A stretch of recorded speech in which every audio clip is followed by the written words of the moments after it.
Yeah.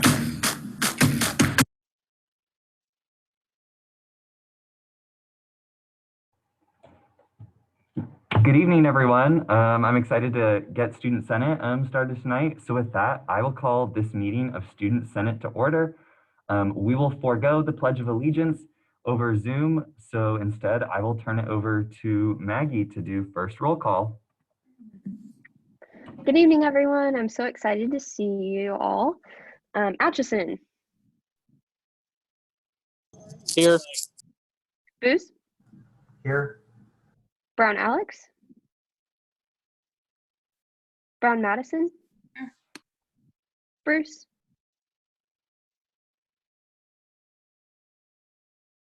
Bruna.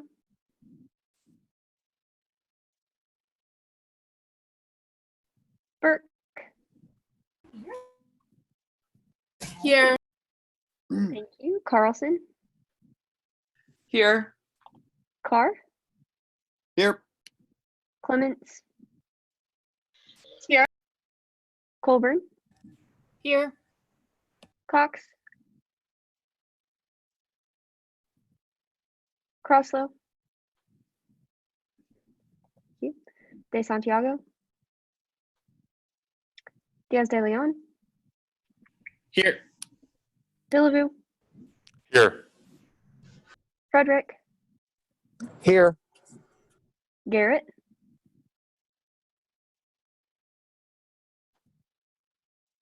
Glasscock.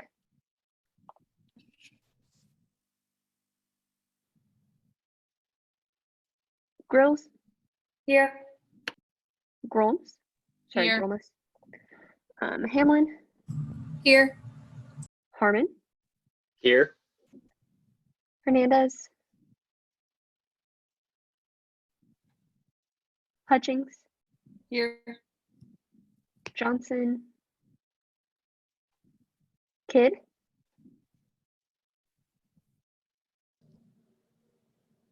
Levi. Here. McVeigh. Here. Kumar. Thank you. Knoll. Here. Norwood. Nunink. Here. Phillips. Here. Pinikatu. Here. Porter. Here. Richenberg. Here. Rodriguez. Here. Rossi. Shunjay.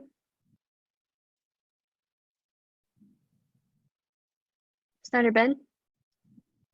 I'm here. Snyder Blaine. Here. Fonts. Here. Wallace. Ward. Here. Watkins. Wilcox. Here. Willis. Here. And Winholtz.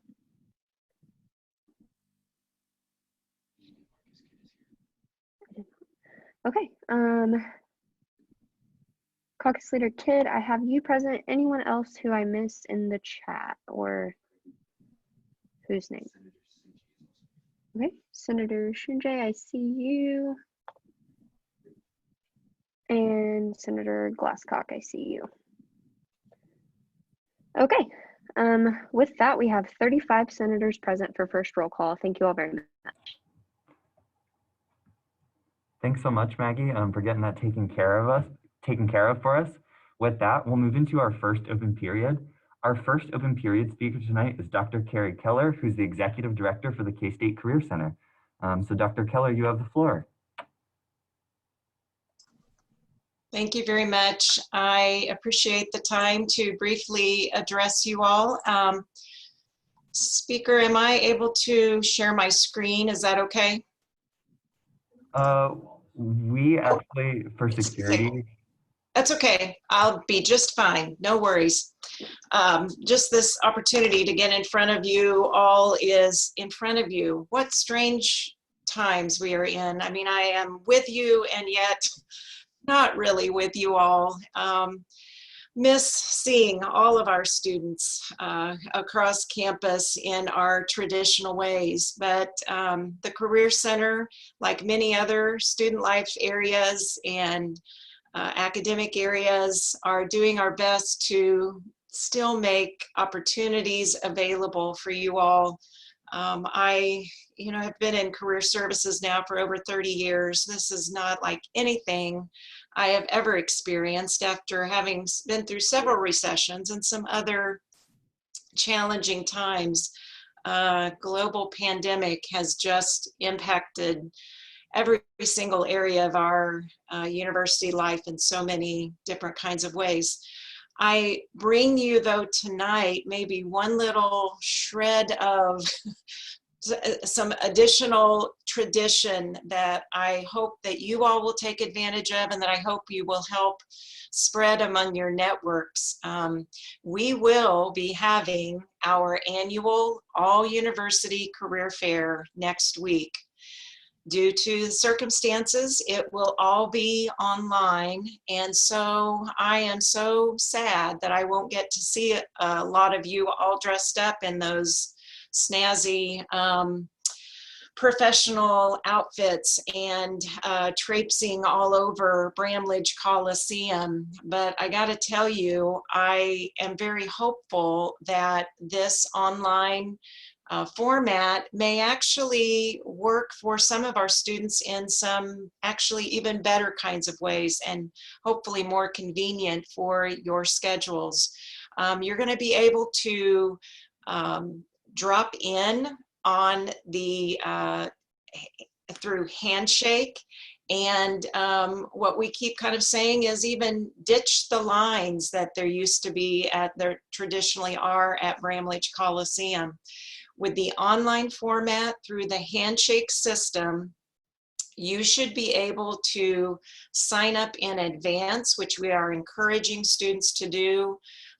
We have been encouraging for the past couple of weeks. We continue to encourage you over the weekend to go in and look at the 4 days with over 300 different employers and select employers and schools that you all would like to know more about through their group sessions, which will be 30 minutes and basically be this kind of Zoom video session. Or you can also schedule one-on-one video sessions that would be somewhat like when you are standing in that line in Bramlage, when you finally get to the front and you get to give your elevator pitch. With this online format, you actually are scheduling all those times that you get finally to the front of the line to give your pitch. So there are some challenges with this new system. This system has been rolled out within 6 months by our vendor, Handshake, and we are at least among our peers a school that is a little bit later in the recruiting season. So there are continuing to be some technical challenges that we are working out, but our staff will be available all next week with a help desk for students via Zoom, and we will have a help desk for employers. We are doing whatever we can to make these connections for you all to internships, full-time employment. There are some budding lawyers out there. We are so pleased to be working with the pre-law advisor and have over 20 law schools coming on day 3. And there's actually just a lot of reasons to be really hopeful about this kind of event and what it, I think, can mean for your future ahead. So we encourage you to log on to Handshake this weekend, get your resume loaded into your Handshake account. I would also suggest, since we are finding some of the technical challenges to be that some employers are setting some preferences and some qualifications that we don't have control over, but you need to make sure that you have filled out your major, your GPA, and all of the information in your Handshake profile as thoroughly as possible so that you can sign up for as many of the sessions with employers that you are eligible for. So I will just stop there because I know you have other items on your agenda. I would be happy to take questions if there are questions that you all would like to have me address. With that, are there any questions for Dr. Keller? If you have a question, please just indicate so in the chat and I'll call on you. So at this time, we'll take any questions about the career fair.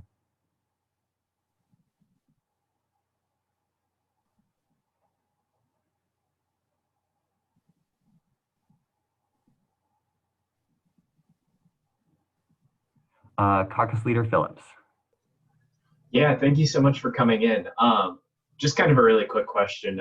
What are the hours every day for the career fair? I don't know if you mentioned that. Thank you for asking. The hours will be 11 until 5 o'clock.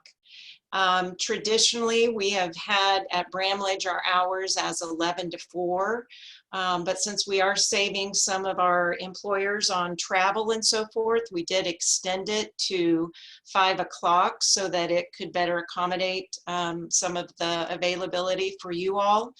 And yet we were also constrained by the fact that we will have employers joining us from the East Coast and the West Coast, and we are on all kinds of different time zones. So we felt like our Eastern time zone employers couldn't probably go much later than 5 o'clock Central and whatever that time is for them, 6 to 7 o'clock for some of our partners in the Eastern part. Senator Grills, I have you next for the question. Yeah, will students be able to talk to employers even if they didn't specifically sign up for a one-on-one? I am glad you asked that. We are just now, as students are signing up for one-on-ones and group sessions, we are finding that we're missing this opportunity where an employer thinks they are looking for this particular major with these particular experiences, and yet we know there are students that have transferable skills and experience that we would like to be able to get in front of those employers for you to make your case. What we are going to provide, we just actually came up with this within the last day because we saw this issue beginning to escalate.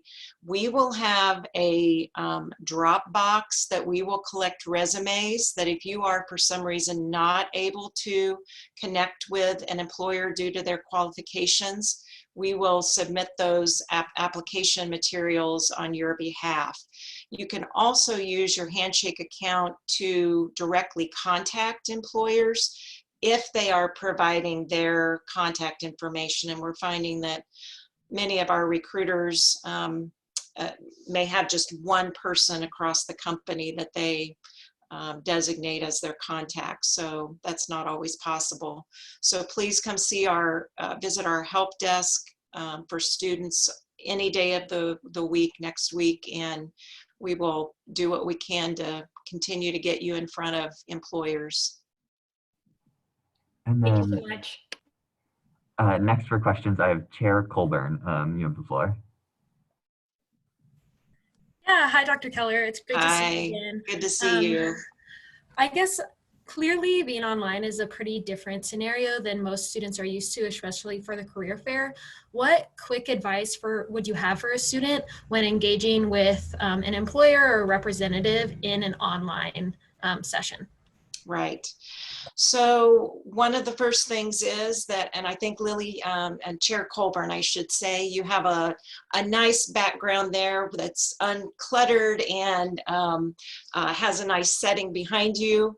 I would say if you don't have a setting that is going to be free of distractions, then the library will have some spaces in their resource link area that you can utilize. We are actually also scheduling our interview rooms that if students want a quiet space, we'll reserve those an hour at a time, and you might be able to use even a little bit longer if nobody else is needing it.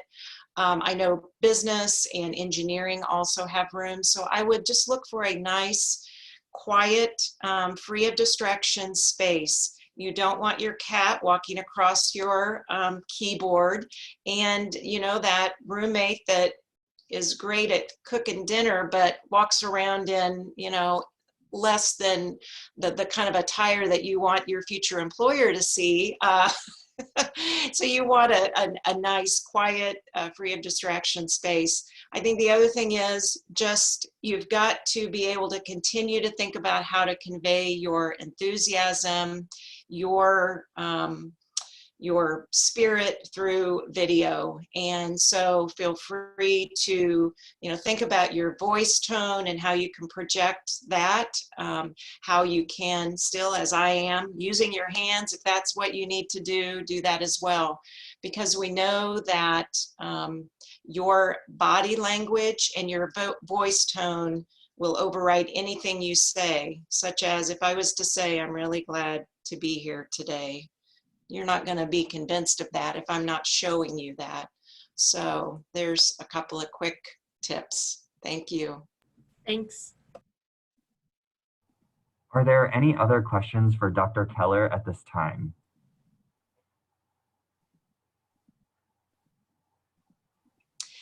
Can I mention one more thing, Speaker Bothwell? Yes, yes, you may. Related to the career fair, but also unrelated. I would also welcome all of you to visit the homepage of the Career Center. We have just added a tab for diversity, equity, and inclusion. And I would just like to bring that to your attention in terms of our ongoing commitment to creating this community that where we want all students to be welcomed and safe and feel valued. And I also have created an online form that if there are ever any students that have an interaction with an employer that they feel like that was not a welcome setting and did not affirm our principles of community and commitment to inclusion, then there is a confidential link that students can use to alert me immediately. And so I just welcome you all to share that with your peers and faculty and others across the community. Thank you all. Appreciate the time. We really appreciate you coming in, Dr. Keller, and taking the time to just keep us updated on how you all are doing amidst the pandemic and new circumstances we find That's ourselves great. in. You all just come out and show up at the career fair next week. We want to see you there, and employers want to see you there too. So thank you. Bye-bye. Thank you so much, Dr. Keller. Have a lovely evening. You all too. With that, we will continue on with the next part of our agenda. I guess first I want to clarify, are there any other first open period speakers?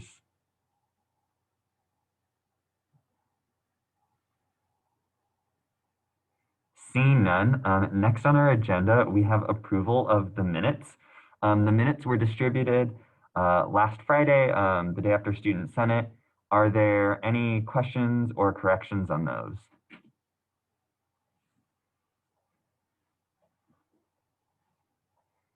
Seeing none, I will now seek a motion to approve the minutes. Caucus Leader Kidd moved to approve the minutes from last meeting, and that was seconded by Senator Croslow. Are there any objections? Seeing none, the minutes will stand approved. With that, we'll now go down to our announcements for the evening. So our first announcement is that Communications Director Lux and Caucus Leader Willis have very graciously coordinated, and they are going to be providing every member of SGA, regardless of branch, regardless of position, with a professional headshot next week. So these will be taken next week, and And there's 4 different days that you can take them with a variety of times to sign up. They're all in 10-minute sessions. So it should be super quick and not a lot of your time. These headshots might be shared on like our SGA social media pages. We might be posting them on the SGA website. And then you'll also get a copy for your own personal use. So if you need a headshot for like, you know, if you want to use it for your email or even here like on Zoom, for example, so that way when you mute your screen, there's still a picture of you. They'll be available for that as well. So this is a really cool opportunity. I encourage everyone who's on the call right now to take it. This is the first time SGA has ever done anything like that. So hopefully this year, you know, we're able to provide you with at least, you know, a cool professional picture that you can use in the future. Same reminder as always, the intern program has begun meeting. So always, always, always encourage new students to join that. Interns are being asked to, you know, sign up ahead of time. So that link's provided as well as the nomination form. So if you know someone who you'd like, think would enjoy coming to the intern program, please feel free to nominate them at that link.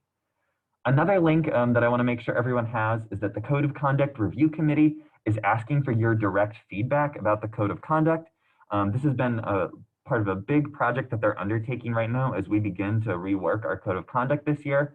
So if everyone would please take a few minutes either during this meeting or like afterwards to please fill out the Code of Conduct survey through the Qualtrics form, I know that that would be graciously appreciated by the members of that committee and our judicial branch.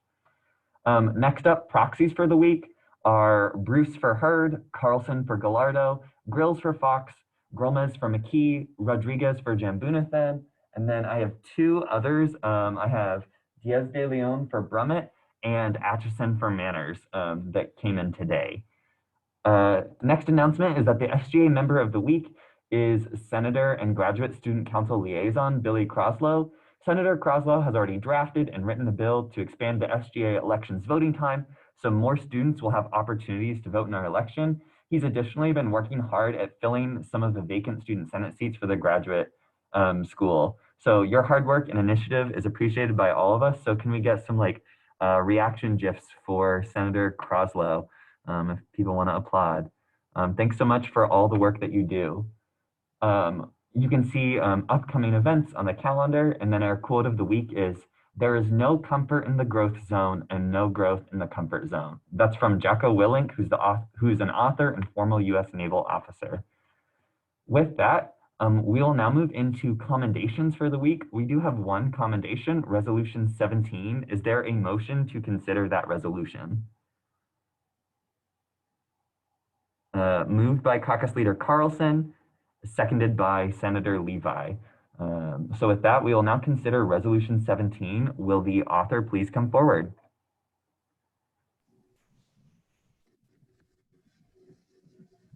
Let me just pull it up. Okay, Resolution 2021-17, Commendation to Dr. Katie Heinrich by Shaylin Ward. Whereas Dr. Katie Heinrich is a professor in kinesiology at Kansas State University.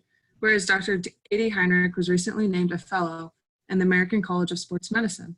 Whereas ACSM fellowship status is an elite member status for long-term professional members who have provided significant service to the organization, demonstrated high standards of professional development, and shown a commitment to the goals and long-range activities of the organization.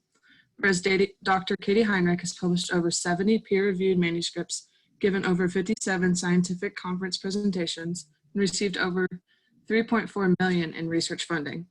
Be it resolved that Section 1, the Kansas State University Student Governing Association commends Dr. Katie Heinrich on her outstanding honor in receiving a fellowship from the American College of Sports Medicine. Section 2, upon passage by the Student Senate and signature of the student body president, a copy of this resolution shall be sent to Professor of Kinesiology, Dr. Katie Heinrich, Kinesiology Department Head, Dr. Craig Harms, Dean of the College of Health and Human Sciences, John Buckwalter, and University President, Richard B. Myers. Are there any questions or corrections for the author? I already have 2 small ones. Chair Booz, if you're going to beat me to it, that there needs to be a semicolon on line 5 and the word "and" needs to be added on line 13. Are there any other corrections or questions for the author?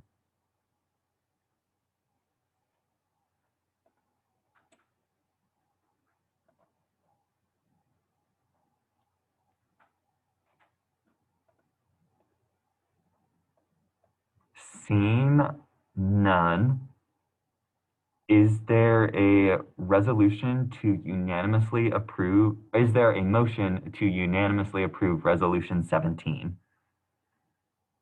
Moved by Caucus Leader Phillips, seconded by Senator Kraslow. Are there any objections to that? Seeing none, Resolution 17 will stand approved. With that, we'll now move on to the next section of our agenda, which is appointments. We have multiple appointments this week, which will start with Resolution 19. Is there a motion to consider Resolution 19?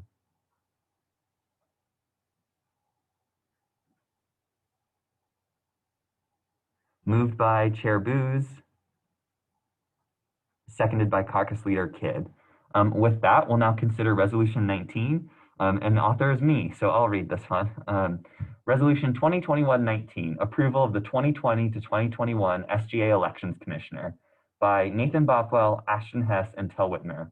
Whereas the Elections Commissioner is jointly appointed by the Student Body President, Speaker of the Student Senate, and the Attorney General, whereas this position was sufficiently advertised through social media, Student Senate agenda announcements, and K-State Today announcements, whereas applications and interviews were made available to all students who showed interest in the position of Elections Commissioner, whereas there was a single applicant for this position, and whereas this appointment is subject to approval by Student Senate.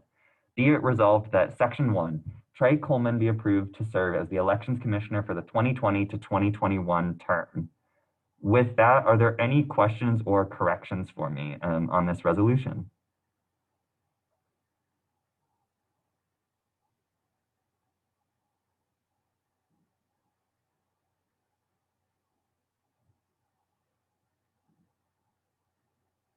Seeing none, I will now entertain a motion to approve Resolution 19.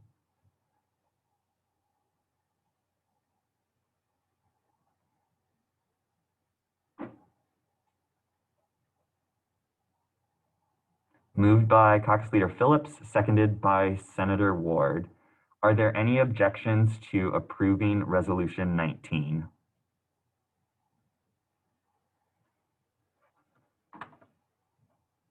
Seeing none, with that, this resolution will be approved.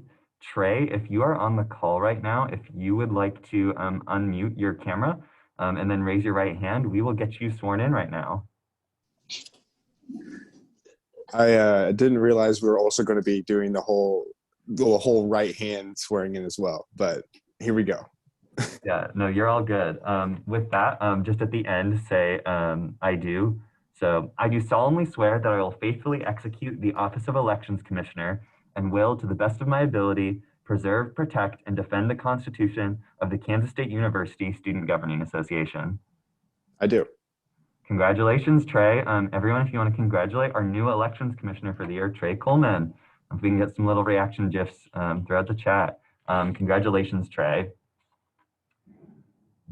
With that, we will now move on to the next item on our agenda, which is Resolution 20, approval of the Educational Opportunity Fund Committee.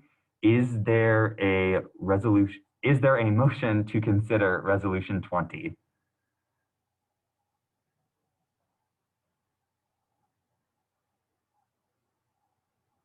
Moved by Senator Kraslow, seconded by Caucus Leader Atchison.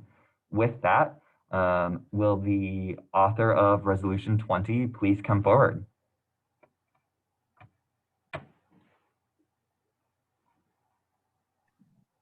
Hello, sorry, I just got in from the intern meeting. You're all good. If you want to read this one for us. Okay. All right. Resolution 2021-20 by Senate Operations Committee and Lane Lundeen. Whereas the Educational Opportunity Fund Committee allocates funding for academic scholarships and fellowships, need-based grants, community service programs, and campus student service programs. Whereas the SGA Treasurer appoints one student senator to this position based on interest and who they believe will be beneficial to the committee. Whereas the SGA Treasurer nominated Blake Phillips for this position. Whereas the student body president appoints 4 students at large who represent different campus constituencies. Whereas the student body president nominated or appointed Alexis Burns, Connor Balthazar, Priscilla Guzman, and Andrew Nordberg to the committee. Whereas the Kansas State University Student Governing Association Bylaws, Article 5, or 4, Section 11.3b states the Senate Operations Committee shall introduce all resolutions of approval of appointments to the student body president, speaker of the student senate, and attorney general. And whereas these positions are subject to the approval of student senate, be it resolved that Section 1, the following individual be approved as the student senator member of the Educational Opportunity Fund, Blake Phillips. Section 2, the following individuals be approved as the at-large members of the Educational Opportunity Fund Committee: Alexis Burns, Connor Balthazar, Priscilla Guzman, and Andrew Nordberg. Are there any questions or corrections for the author about this resolution?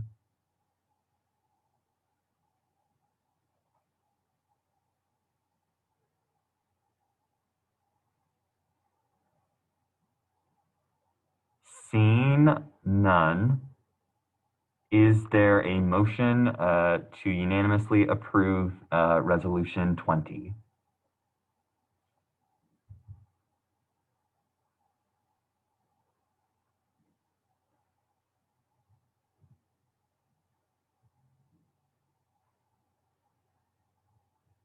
If I can get a so moved in the chat on this. Moved by Senator Croslow and seconded by Senator Ward. Are there any objections to approving Resolution 20? Seeing none, Resolution 20 will stand approved. So we have our Educational Opportunity Fund Committee for the year. So congratulations, Vice President Lundeen, Chair of that committee. Thank you all. With that, we'll now move on to Resolution 21. Is there a motion for us to consider Resolution 21? Moved by Chair Booz, seconded by Chair Rodriguez. With that, I'm also one of the authors of this one. So Resolution 2021-21, Approval of the Tuition and Fees Strategies Committee by Nathan Bothwell and Tel Whitmer. Whereas the Tuition and Fees Strategies Committee shall be responsible for studying, analyzing, and recommending tuition principles, tuition funding initiatives, college-specific fees, and proposals to the Kansas State University Student Governing Association and University Administration. Whereas Article 4, Section 12A of the KSU SGA bylaws provides for the creation of the Tuition and Fees Strategies Committee. Whereas the Tuition and Fees Strategies Committee shall be composed of the student body president and speaker of the student senate, who shall serve as co-chairs. Whereas each college caucus is responsible for recommending a nominee to the student body president and speaker of the student senate to be the college representative to the Tuition and Fees Strategies Committee. And whereas the student body president and speaker of the student senate shall appoint one student from each academic college committee subject to student senate approval. Be it resolved that Section 1, the following individuals be approved as members of the Tuition and Fees Strategies Committee: Kelsey Rhodes, College of Agriculture; Maggie Jakes, College of Architecture; Will Bannister, College of Arts and Sciences; Ishmael Rodriguez, College of Business Administration; Eric Moore, College of Education; Michaela Sneed, College of Engineering; Kennedy Clark, College of Health and Human Sciences; and Mark Buckwalter, Graduate School Representative. With that, are there any questions or corrections for me on this resolution?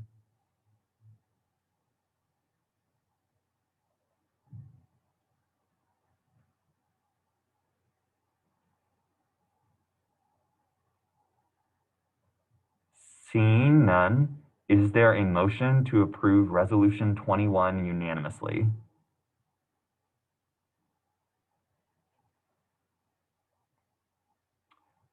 Moved by Senator Croslow and seconded by Chair Booz. Are there any objections to approving Resolution 21?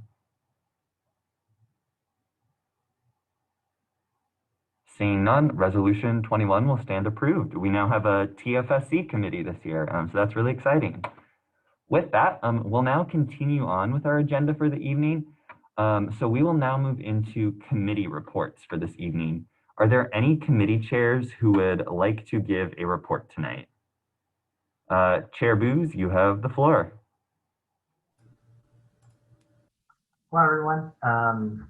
This will be real short, but I just wanted to update you on our elections changes that we've been making. So As was noted for the Senate of the Week, Billy has put a lot of work into the first thing to come out of operations, which changes the dates for the elections and then also makes them relative to the beginning of the spring semester, changes the times and then makes the dates relative to that beginning. We're also working on quite a few other things. So if you, for some reason really dislike this bill or really like this bill or whatever, feel free to email me or any of the committee members about it, which I have stated in the previous set, or to come to meetings at 8 o'clock. And you can again email me to get the Zoom link. So thanks. Are there any questions for Chair Booz?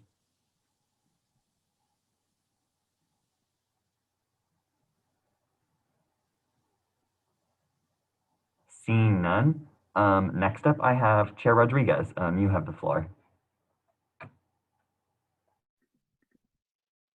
Hi, I do have a presentation for you guys. So that's how I'm going to spend my committee report this week.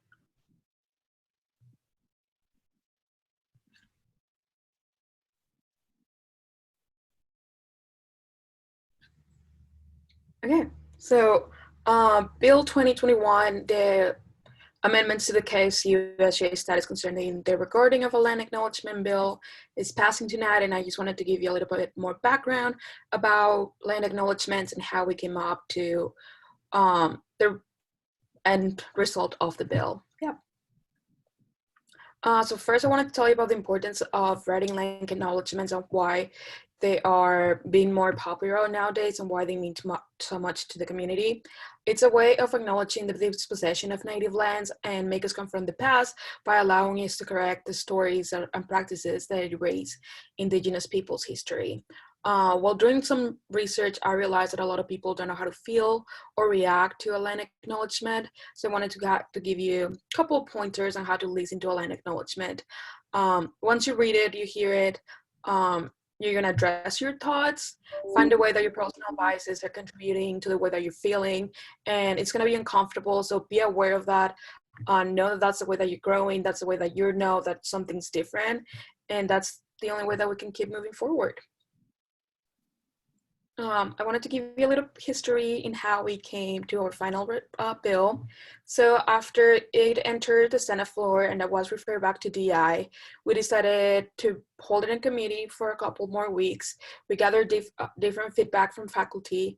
While on the committee, we decided that what we'd written might have been good or bad. We didn't know, so we wanted to consult with people around campus, using the resources that we have and asking for their opinions and feedback. After I contacted different people, such as Dr. Bolton, Laverne, Dr. Gonzalez-Broyles, they all gave me different feedback, different resources, different pointers on how to write a land acknowledgement. And then this past week, Monday night, DI voted on the final version of it, and then we added 2 things to the bill. We added the written land acknowledgement, and then a suggestion to have the student speaker and DI revise it every year. Yeah, and then our land acknowledgement is not only written words, we have to take actions behind that. While talking with different faculty, they're really interested in adding a land acknowledgement to class syllabi. Somebody in committee brought that idea of asking professors to have land acknowledgements in class syllabi. Some classes already do that, so having the whole university do that might be important. A resolution to also add land acknowledgements during graduation commencements, so everybody knows the history behind our university.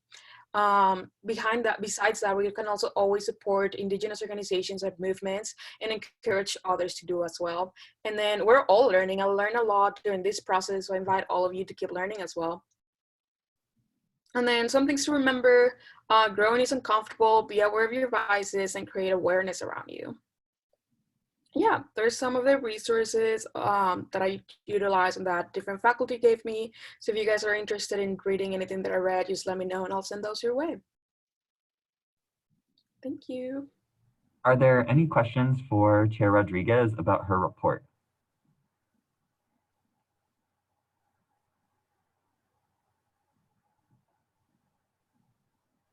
Seeing none, thank you so much for your report this evening. Next up is Chair Colburn, who also has a presentation, so let me get it pulled up.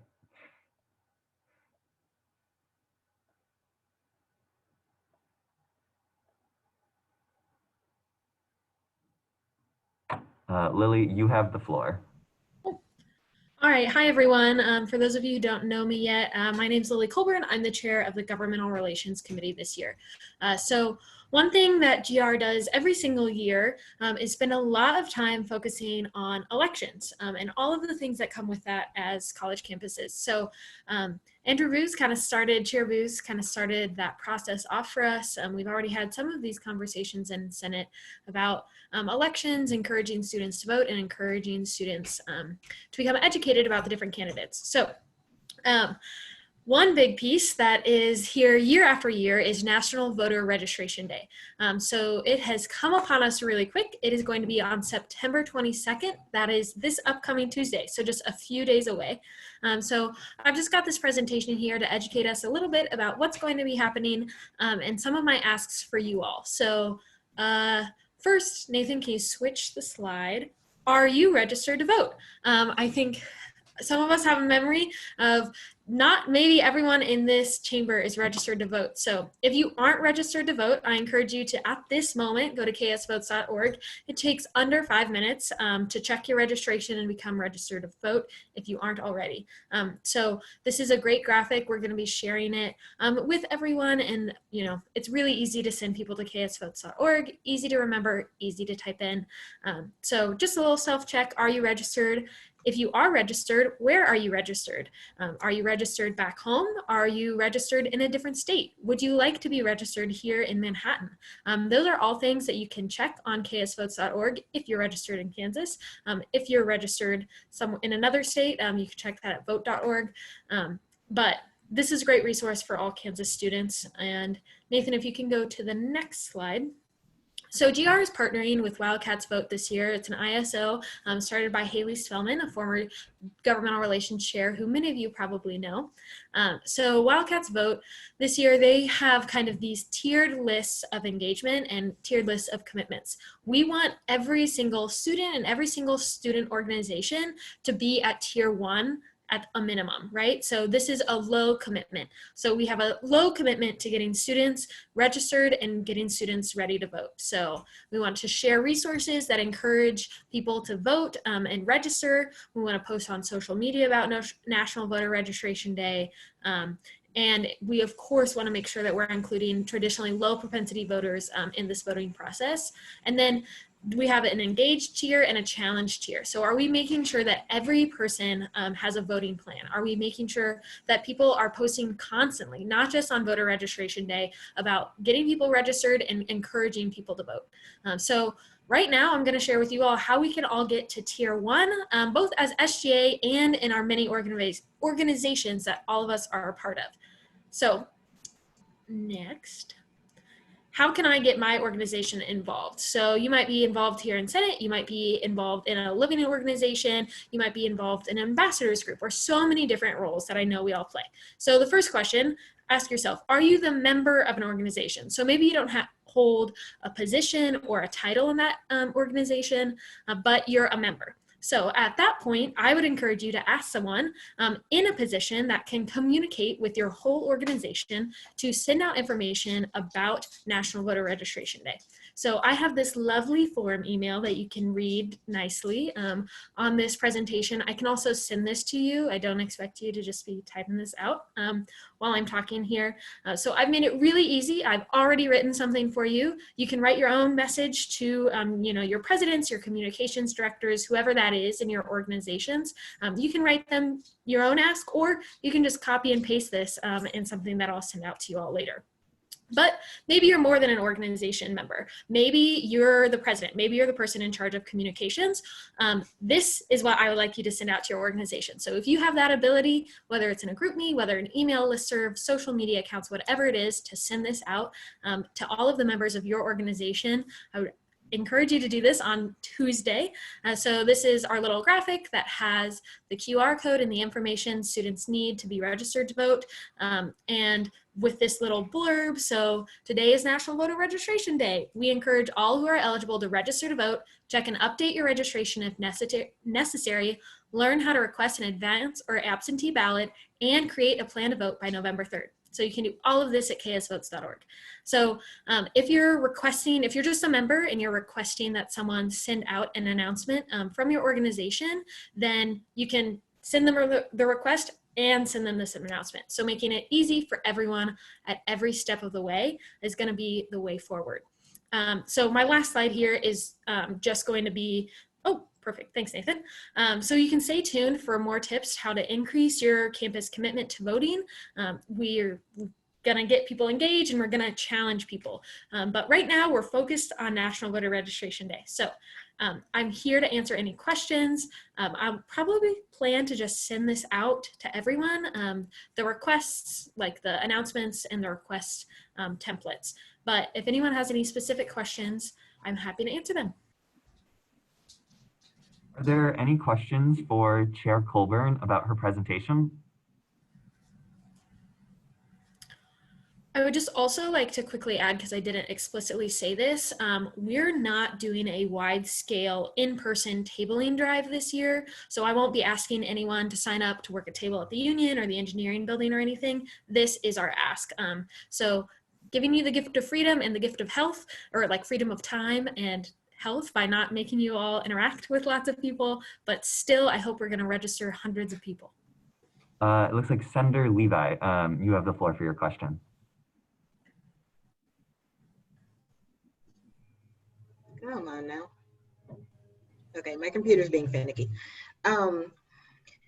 My, I guess not committee, team for the debate event that I'm planning called the Toss Up, we do plan on having a table event, well, a table at our event that's originally meant to be an info booth, but I would like to extend an invitation to you, Lily, if you would want to also be at that table or staff that event. The purpose of it is informed voting, and since being registered to vote is a priority that me and you are both focused on, I think we both benefit from collaborating on that project.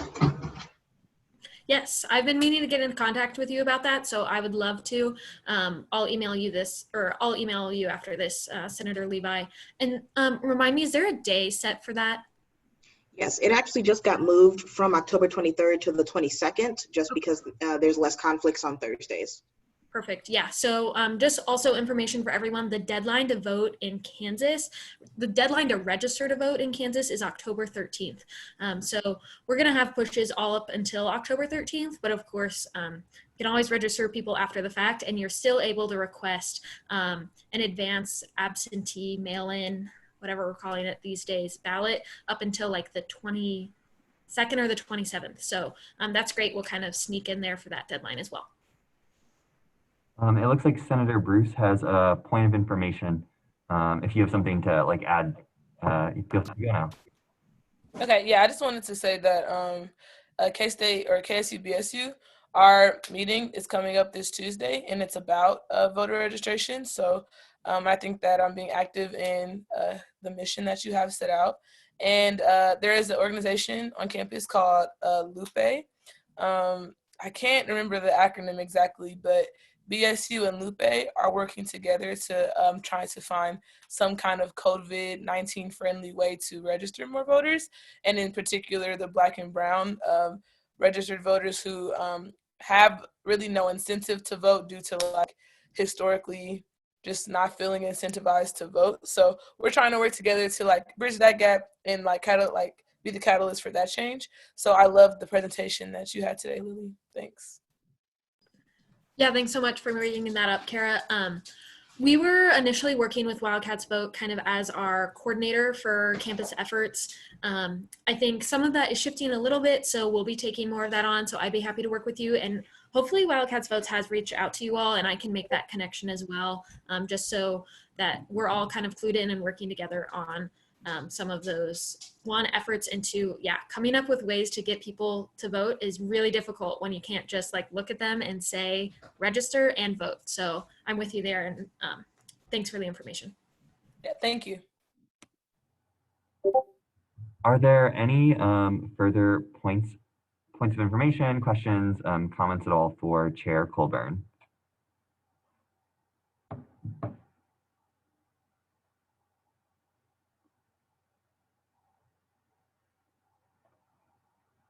Seeing none, thank you so much. Are there any other committee chairs who would like to give a report?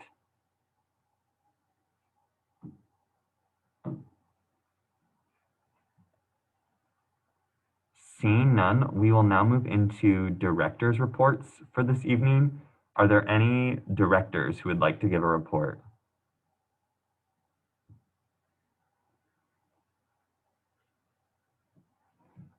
Speaker Pro Tem Billman, you have the floor.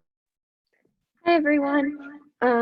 Just like last week, oh, I'm sorry. Let me introduce myself. My name is Maggie. I'm serving as Speaker Pro Tem for Student Senate this year.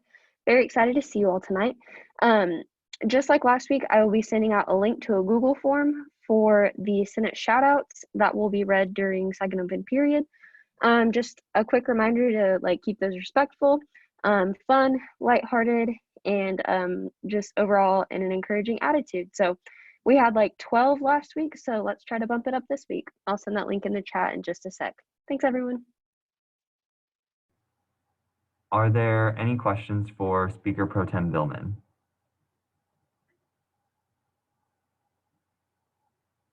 Seeing none, Communications Director Lux, you have the floor. Hi everyone, just another reminder that headshots will be next week. If you missed the email, you can look at the email. It was sent September 14th or on today's agenda. It's under the announcements. Yep, right there. Thank you, Nathan. Yeah, that link. And then you can sign up at any point just before when you want to have the headshot, just so we know who's coming. And then all of the information is in that email. But again, attire is business casual or business professional, really whatever you want to wear, because these headshots are for you. And like Nathan said, everyone is invited to take a headshot in any position you have in student government. And then Wildcat Watch may be there for some of the days to film some stuff for social media. So if you're interested in being in a video, just contact me and I'll make sure that we are there so we can film you. And that is all. I stand for questions. Are there any questions for Communications Director Lux?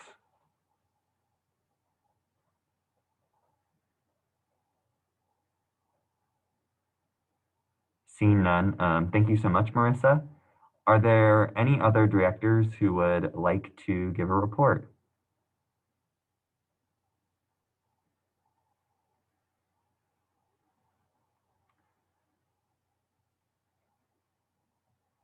Seeing none, I just have one quick thing that I want to say, and that's that, so since you all approved the Tuition and Fees Strategies Committee resolution earlier tonight, we now have a committee for the year. So President Whitmer and I are going to work on co-chairing that committee next week. Our meetings are going to be Tuesdays at 5:30 p.m. and they'll be happening over Zoom. So if you're ever interested in like learning about our tuition and fees structure, let us know. Another thing that we're going to be doing, like the committee every 3 years reviews a few of the like different colleges and their fee structures that they have. So the cycle that we're in this year, we're actually reviewing the College of Architecture and the College of Agriculture's fee structure. So if you're interested in either of those, let us know and we can get you the schedule and the dates that we'll be doing those things as well. We're also interested in, I think this has been mentioned before, but we're also looking at doing the global campus fee and getting that added into the review cycle, seeing as how that was never been included in years past. And I think that the fee increase from over the summer that all of us had to pay really showed the need for some student input and oversight. So we're inquiring how to get that added into the process as well. And hopefully that'll be coming either at the end of the semester or in the next one. So stay tuned for some updates on that. But that's all the announcements that I have as of right now. So are there any questions for me about TFSC?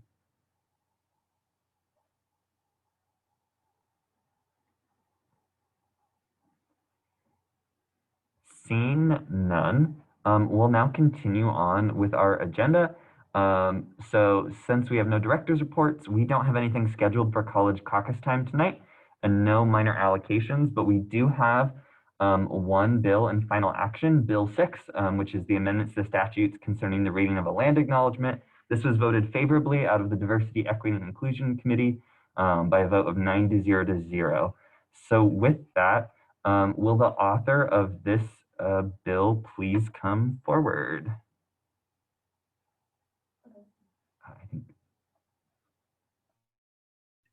Hi, sorry, I couldn't figure out how to mute myself again. No, you're good. Have any changes or corrections been made? Yes. Hold up, I lost it again. Okay, yeah. So in the be it resolved that section 1, we added under sections 020202, we added B to be read as follow. The Indigenous Land Acknowledgement shall be read as follow. I want to begin our Student Senate meeting taking place on Thursday, month, day, year, with a land acknowledgement.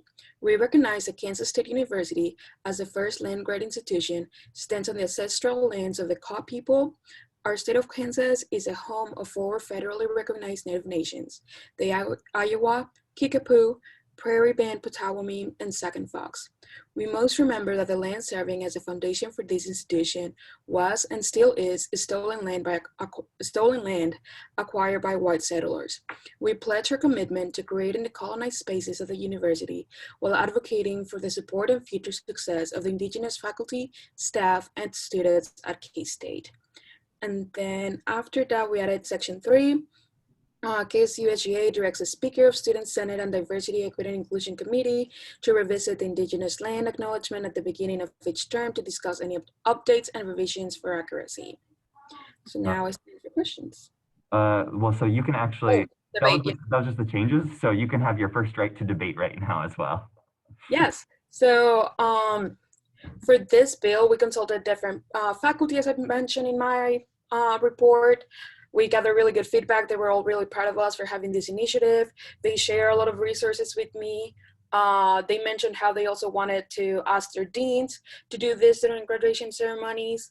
DEI all voted unanimously to refer back positively, yeah. And yeah, I'm really proud of the work that we did. So now it's time for questions. Oh, so yeah, please vote yes on this bill. Are there any questions for Chair Rodriguez about her debate? It looks like Senator Glasscock, you have the first question. Natalia, great job. My question is, can I be written down as an author? Yes. Thank you. Yeah, sorry. If there's any requests for authorship, yep, you can bring it up right now in like a question form, and I'm just writing them down. Those will be added before we certify it later. So you won't see it on the agenda, but we will definitely do that before we get the final version. So Chair Booz, it looks like you have the next question. Yeah, thank you for bringing this up overall. What does a decolonized space look like? Yeah, so well, doing a lot of research, I came up with the concept and the term decolonizing spaces, especially in universities and universities and academia.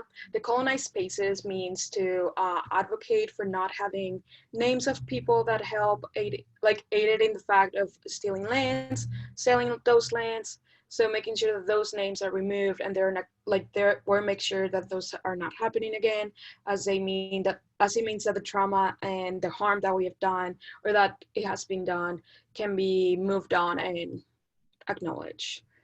It also means that we know that most of the lectures that we do or writers that we have in our day-to-day classes come from Europeans and white people, so like being more proactive in having a diverse writers in our curriculums. It looks like a follow-up. Oh yes, sorry. Yeah, your follow-up is granted. Thank you. And then I know that there were issues brought up with including decolonization, at least at the first meeting. What was the thought process like to keep that wording in the bill? Yeah. After doing more research and contacting different faculty and how they felt about what we have drafted, none of them raised any concerns about it. They were all really proud of what we did and what we wrote. So that's why I decided to still include it in the final draft. And then after passing it through committee, committee members mentioned that since faculty didn't have any pointers about that, we were fine with leaving it in the land acknowledgement. Okay, thank you. You're welcome. It looks like next is Caucus Leader Phillips. It looks like he has a question and correction. Yeah, so the correction really quick, it's not a huge one, but technically land grant university in between like land grant is supposed to be hyphenated in lines 21 and 44. I don't know if that's friendly or not, but but yeah, thanks for the presentation and debating this bill. I know that part of the inspiration for like including a land acknowledgement in Student Senate is because Faculty Senate has one.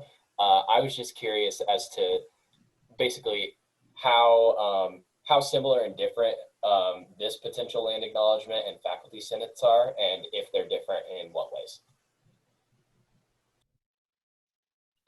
Okay, so I read Mindy's and Tanya's land acknowledgements. Tanya's the one that gave me research on how to start writing one. I started mine by basing things off theirs, but then I also consulted the one that Indigenous Faculty and Staff Allegiance has. Dr. Bolton told me about how she wrote hers and like what, and she sent me the full version of the one they read at the beginning of every meeting. They're similar in the way that they mentioned that active native nations that we have in Kansas. They mentioned that it's lands from the Kaw people. So they are similar but different, as I believe we all stand for, we stand for the same things, but at the same time, we're different institutions within a bigger institution, if that makes sense. So they're similar, but not too similar. Natalia, if I can add just a little bit to that. Faculty Senate has like the first 3 sentences of this are like verbatim, like what Faculty Senate does right now. If that like helps with the question, like basically half of this is like identical to what they say. So I just wanted to add that.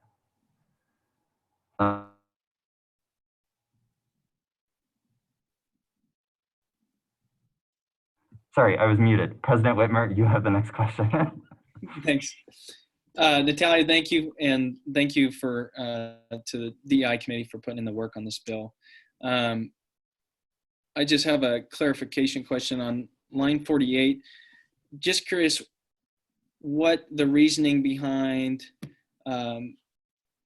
white settlers may have been as opposed to European settlers? Honestly, the only reason behind that one is that the one that Dr. Bolton wrote has the same paraphrasing. So I just brought that one in from that one. Okay. And then follow up?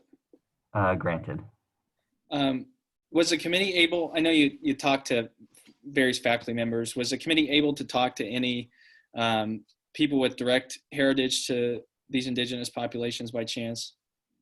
We did not. However, we did consult Dr. Bolton and Laverne, and they did share their resources with me and other students as well. Thank you. With that, Michael's in the room with me. Time for questions has expired. I see that there's one additional question in the chat. So can I get a motion to extend very briefly, just so we can discuss that a little bit more? Chair Booz moved to extend time for questions by 5 minutes. Is there a second? Comes from Caucus Leader Phillips. Is there any objections to that? Seeing none, I can answer this question, Chair Rodriguez, for you. Does the Faculty Senate land acknowledgement stay the same each year? No, it does not. It's actually each president of Faculty Senate writes their own land acknowledgement. So as Natalia mentioned earlier, President Mindy Markham of Faculty Senate right now has a different land acknowledgement than what President Tanya Gonzalez had last year. And their president is the presiding officer of their Senate meetings.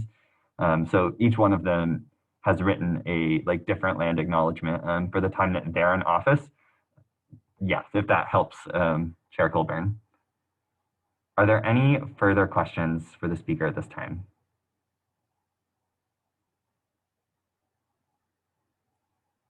Seeing none, thank you so much. With that, is there any debate in the negative on this bill?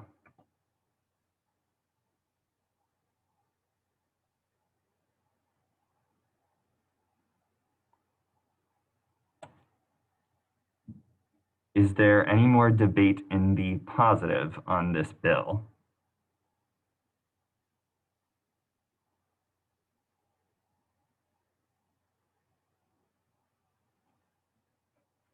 Is there any more debate at all on this bill? Chair Booz has an amendment. Okay, this is our first time doing this over Zoom, so this is interesting. Chair Booz, if you would like to email me your amendment, that I will screen share it for the portion while we discuss it. So that way we have the ability to like all view it at the same time. Okay, it's small enough that I could just paste it in the chat as well. If you would like to do that, that will work. Yeah, that works right now as well. I just want to make sure that everyone has the capacity to see it at the same time.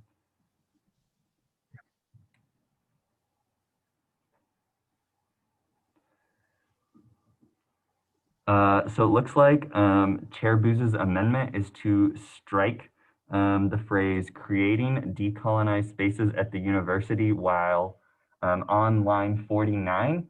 That change would make the line now read, "We pledge our commitment to advocating for the support and future success of Indigenous faculty, staff, and students at K-State." With that, Chair Booz, you have first right to debate on your amendment.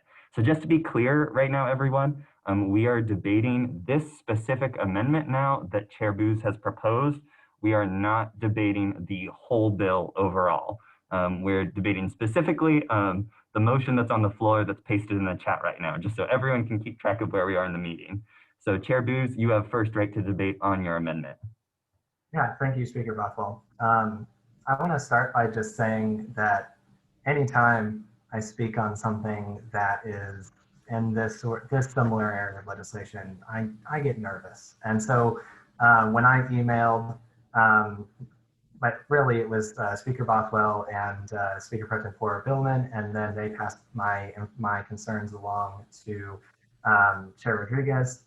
I was concerned that people might take it the wrong way, and I'm very glad that I was able to work with Chair Rodriguez and the other members of DEI to make most of my changes, my concerns into this bill as it is now. But yeah, the concern the only concern of mine that wasn't addressed at the time was one that I brought up right before I had to leave the DEI meeting at that point, which was a concern about using the word decolonized or the phrase decolonized spaces. And at the time, really that concern was just, I didn't particularly know what it meant. You know, it was unusual wording for the rest, as opposed to the rest of the land acknowledgement, which was using fairly like, you know, this is what happened, this is what we will do. To use a phrase that's fairly vague. And as I did a little bit of research right before Senate, about an hour of research, I learned that it's still fairly vague. Natalia did bring up, and I'd agree with her, most of her definition, that it is generally about removing the names of people who were colonizers and about making sure that perspectives other than European or Western are heard. But there's also elements of like saying that the Western or the capitalist or the whatever version of knowledge isn't the only accurate one. There's many connotations that haven't necessarily been shared, and it really is hard to figure out what that might mean. And I think it's harder when we consider that this is going to still be there in a couple of years when most of us are gone, and people may be taking decolonized a very different way. Yes, I know that we have the Section 3, and I do believe it is a good idea to revise it every year. But I don't think including decolonized right now is beneficial, especially if it remains in the resolution, which it likely will, because this is the first version. And often, as I've seen when editing the statutes, we tend to iterate on the first version. And so I think it's important to not have it. And then finally, I still think, the second part, sorry about that, but I still think advocating for the support and future success of Indigenous faculty, staff, and students at K-State, that expresses what we are here, what we pledge to do, what we are here to do, and what we should do is advocate for the success of the people that have been marginalized in the past. I mean, I get uncomfortable when discussing these things. I admit it. And you know what? We should be uncomfortable. I don't think removing decolonialized spaces will make us less uncomfortable. I think instead it'll clarify the bill in a way that is beneficial. So I ask for your vote on this amendment. Thank you. With that, we'll now take questions. At this time, I would like to, just bring up a few like decorum points. So just since I figured that there might be more debate, please try to remember to use the phrase previous speaker when referring to past people who've debated. And then when asking questions, please try to refrain from hypotheticals. Please try to refrain from asking any question you know the answer to, asking people about like their personal like feelings or beliefs. Try to stick towards more like clarifying questions. And if you, again, like disagree with someone, like please get up and debate against them. Please don't try to make that disagreement through questions. Just want to put that on the top of everyone's head as we begin this process. So Senator Bruce, you have the first question. Hi, okay, so my question is, I just kind of want to know what clarity is lost in the bill, lost and or gained when you have creating decolonized spaces at the university. Like when we strike that, what clarity do you gain in this resolution? I mean, that was most of the point of my speech. I hope that got across, but really, I just think that the word in particular and the phrase in general have a lot of different connotations that are non-obvious to a lot of people and can be interpreted in many different ways and support many different things. And so I think it's more clear to say, hey, we're advocating for success without necessarily bringing in all of the connotations of decolonialized spaces. Thank you. Yeah, thank you. Are there any further questions for Chair Booz?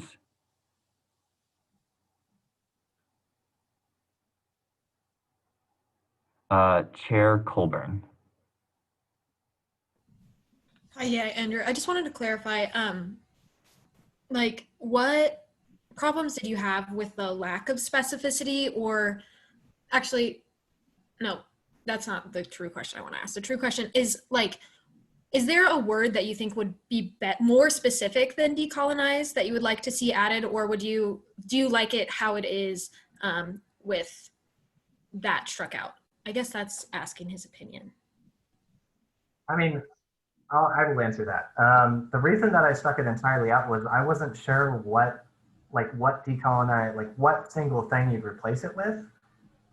Because I'm really, again, like most of my speech was, I'm not entirely sure what connotations the authors mean. I'm not really sure what connotations it will have in the future. So overall, I think I prefer with it struck out, but if there's an alternative, that would also be helpful to hear anyway. Are there any further questions for the speaker?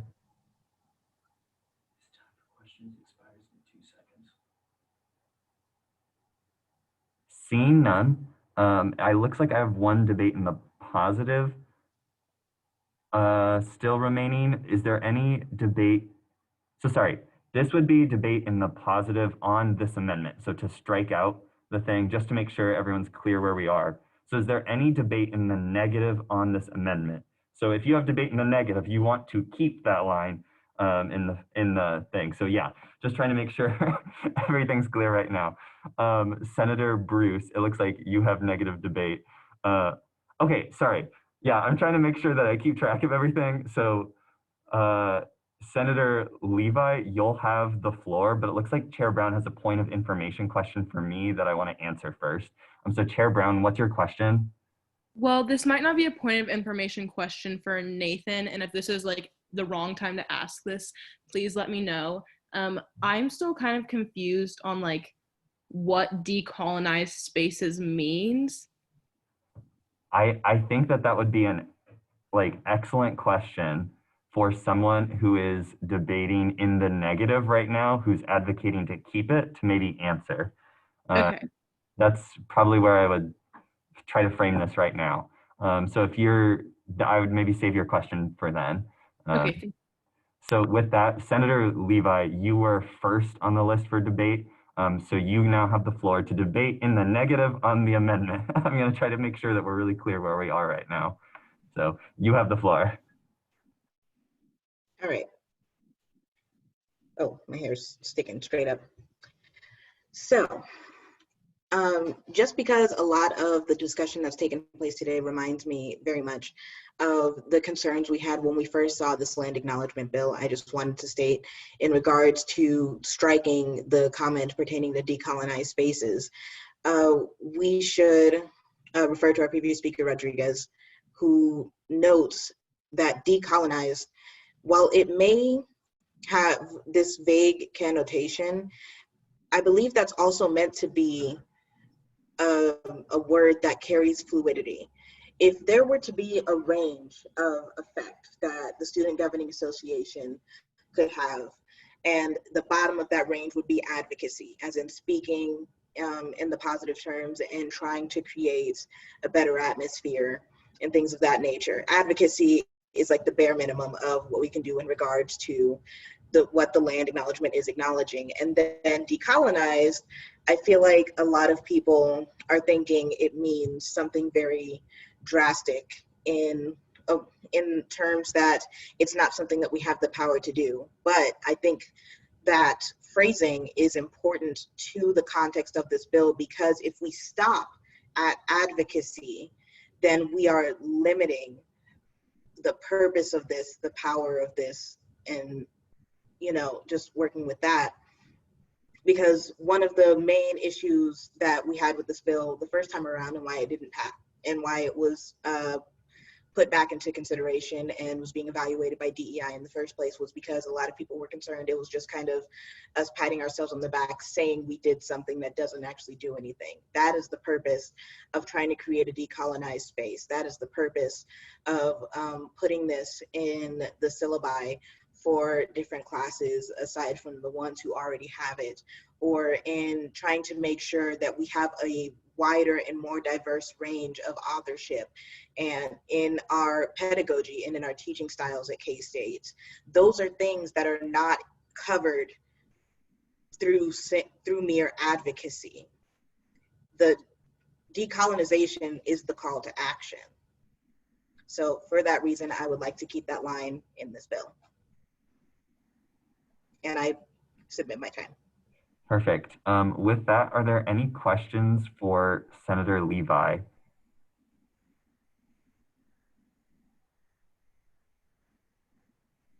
Chair Booth has a question. You can have the floor.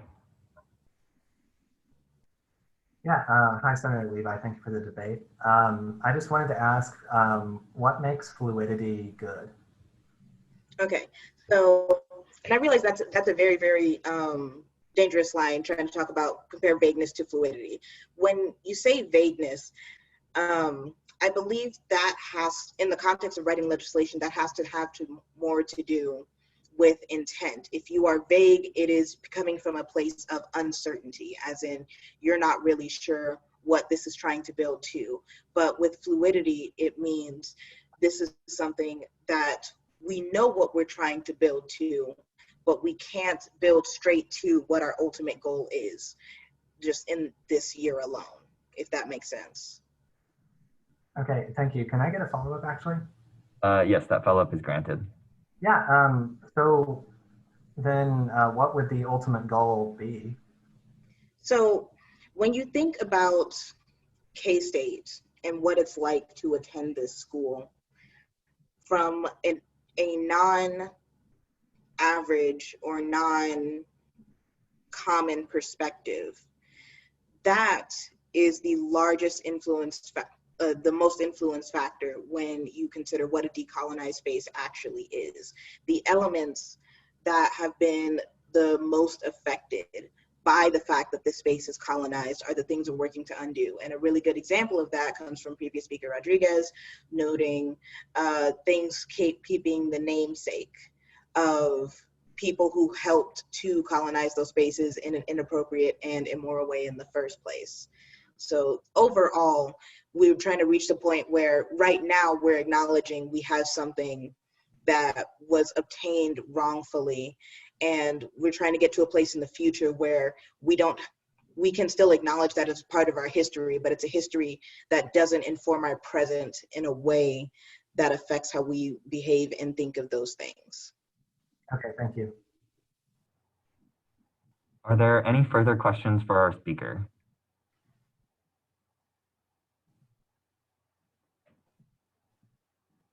Seeing none, is there any more debate in the positive on the amendment to strike the line from this bill? So we're seeking debate in the positive, so you are advocating to strike the line.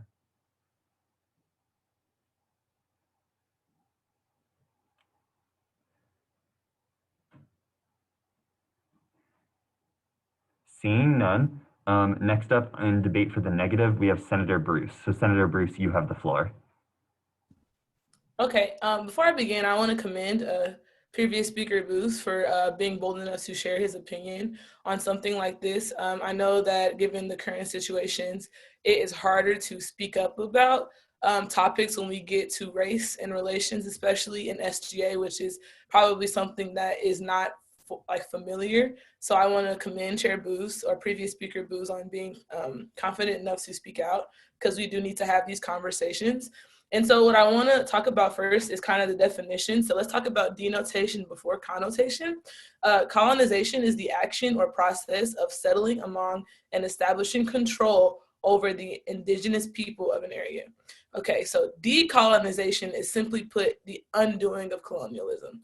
So when we're looking at definitions and we're talking about what words means in resolutions, it's important that we think about denotation over connotation. And it's simply put, a decolonized area would be an area free from colonization.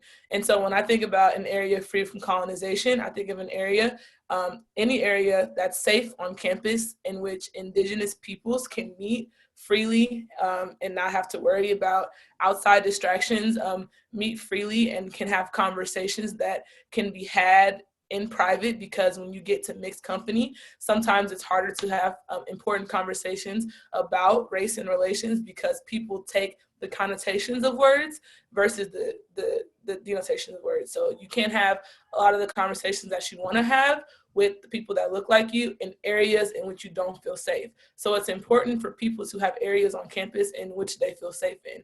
And that is what I define a decolonized area. And so I just kind of want to talk about the reasoning why the line wanted to be struck out. So previous speaker Booz voiced his concern that the connotation is just, it is unfriendly maybe. I'm trying to kind of verbalize it. He didn't appreciate the connotation of the word decolonization, but I want everyone in this call to understand is that DEI and Natalia, previous speaker Natalia, reiterated several times that this resolution is going to be uncomfortable, and uncomfortability breeds education. When you're uncomfortable in an area and in a point in your life, it makes you change so you're comfortable again. It's the process for change.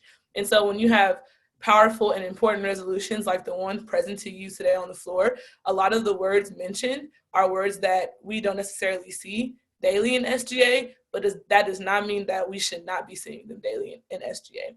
And so I asked point of information to previous speaker Booz, what do we gain or lose when we strike this motion? And again, he reiterated that it's just the connotation of the word. And so I do not believe that's a strong enough reason to cross out or X out completely the line. I feel like the line is very powerful because not only does it reclaim the time of indigenous peoples, but it also gives them very specific language and shows how we are as an SGA uniting with them and allowing them to be freely, right?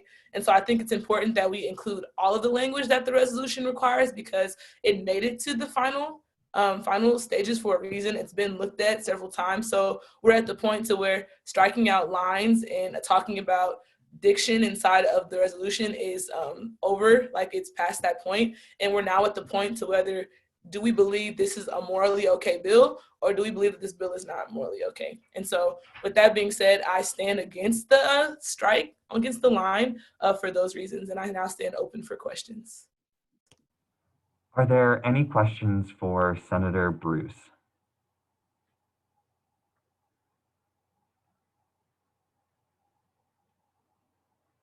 It looks like Chair Booth has another question.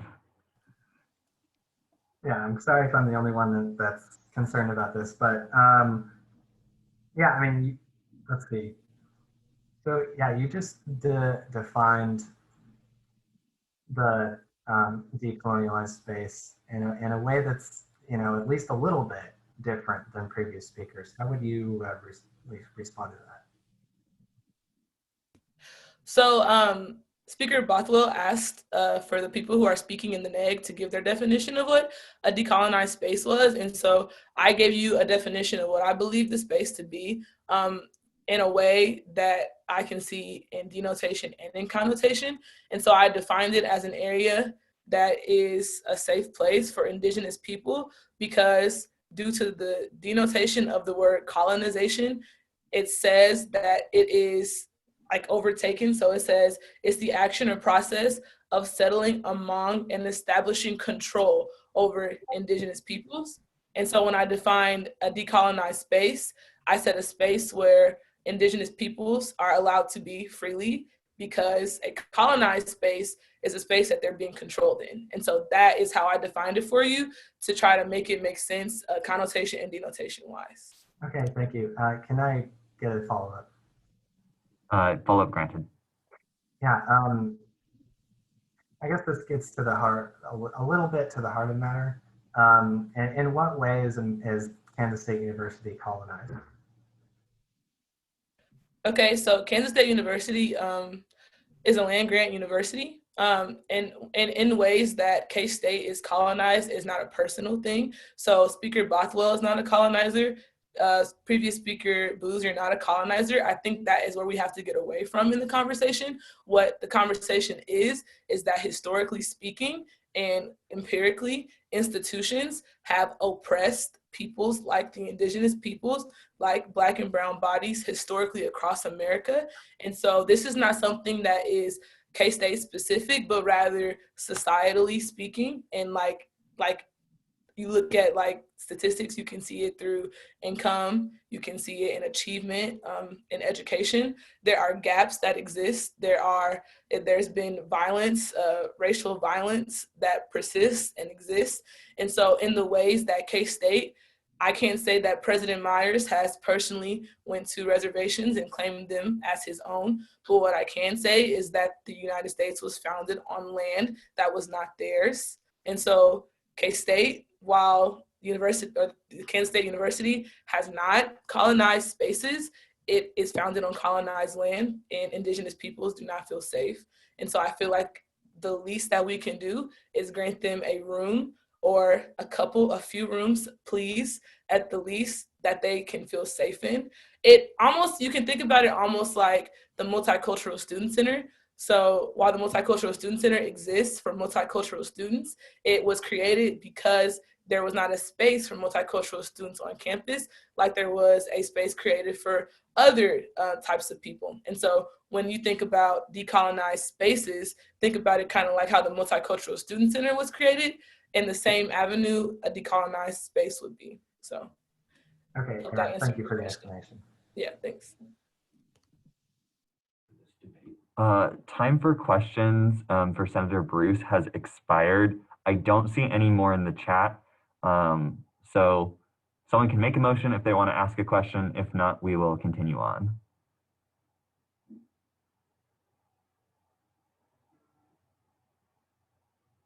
Seeing none, thank you, Senator Bruce. Thank you. I did get asked one question through a direct message that I just wanted to clarify for the whole body. So I got asked if it was in order to make an amendment right now, and it is not. So in student government, we cannot amend an amendment. That's a thing you can do in actual par law, but our governing documents actually say that that is not allowable. So if you have other amendments in mind, you cannot make them at this time. we would have to finish up debate and discussion and vote on this amendment before moving on. So I just wanted to clarify that for everybody since I did get a question about it. With that, I will now see if there's any more debate in the positive on this amendment. So if your debate is in the positive, that means you're debating in favor of the amendment. So I'll now seek debate in the positive.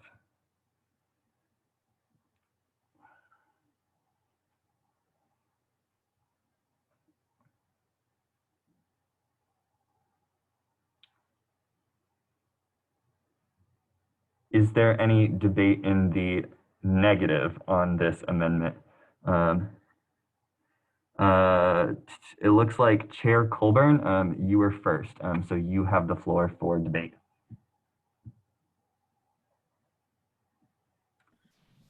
Yeah, hi everyone. I just wanted to touch on a couple different pieces of why I think it's really important to include decolonization.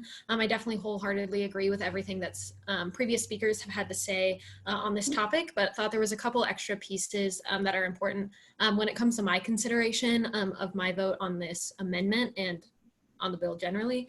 But I disagree with what previous speakers talked about when it comes to comfortability of the statement, even without the word decolonization. Yes, I acknowledge that it is uncomfortable to acknowledge that we're sitting on stolen land, that we go to university every single day on stolen land. It's difficult to have that internal conflict and to acknowledge that.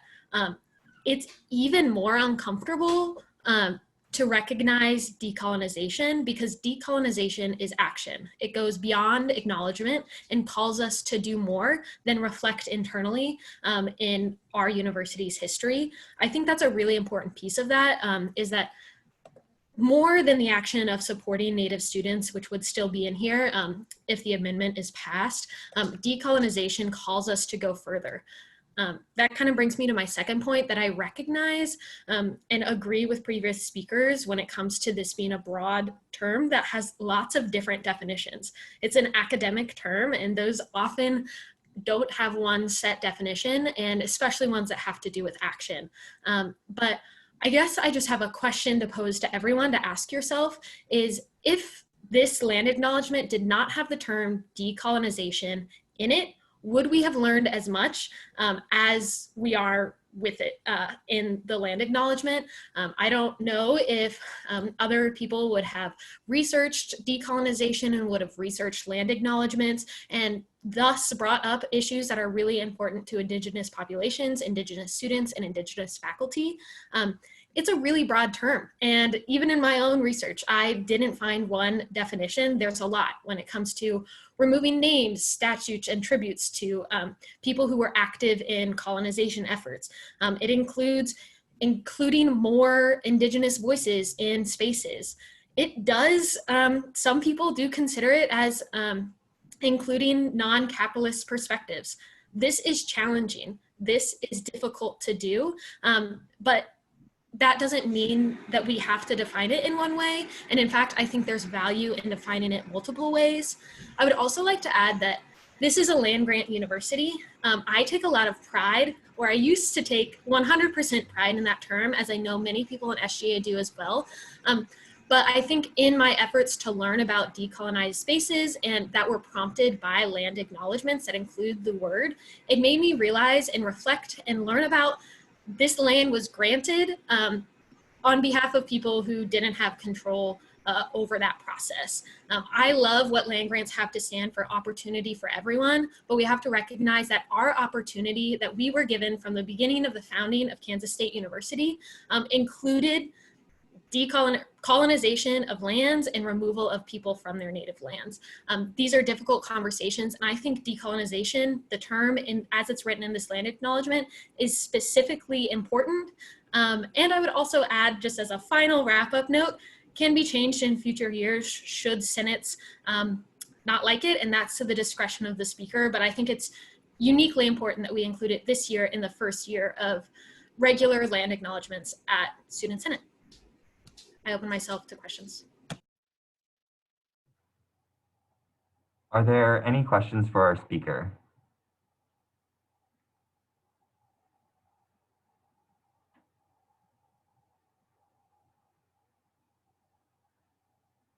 Seeing none, I will now seek any debate in the positive on the proposed amendment. So debate in favor of that amendment.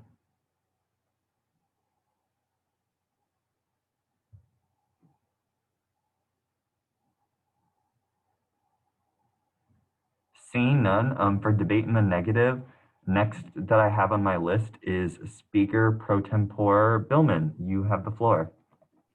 Hi, everyone. This is going to be very short, very sweet. I just want to say thank you, everyone, for the respectful dialogue that we have going on. I think that's so important. So thank you for the concerns and the additional information that's been brought up. I just want to echo a previous speaker in that the word decolonized to me is very action-based. And if we choose to strike that verb, creating, out of this land acknowledgement, I think that it makes the whole thing a lot more talk and a lot less action. Not to quote the country song, but I accidentally just did that. Sorry about that. Anyway, I think something else I want to bring up, I think that the reason that we don't have a cut and clear definition of the word decolonized is not just because, like a previous speaker said, it is an academic term. I think that that is because we have the dominant narrative of a colonized space, right? We've been taught our whole lives that the country we live in is beautiful, it's great, it's the land of opportunity for everyone. And sadly, in most cases, that is not the case for Indigenous people and Black and Brown people. I think that the dominant narrative that we hear is that, you know, pilgrims landed here on the Mayflower and then just went about gathering up land for this wonderful country to happen. And we don't talk about the people that were left behind in that. And so by creating a decolonized space, we are finally saying, welcome to those people who we have left behind for centuries. We don't have a cut and clear definition of the word, but since it is an action-based word, I think that we have the opportunity to create our own definition. Senates in the future should know our definition of the word based on the actions we choose to have right now. And so with that, I urge you to vote no on this amendment because it's an action-based word. I, as a white person, have the dominant narrative. I want to change that narrative, and I think that we have the power to create our own definition for future senates. With that, I stand for questions.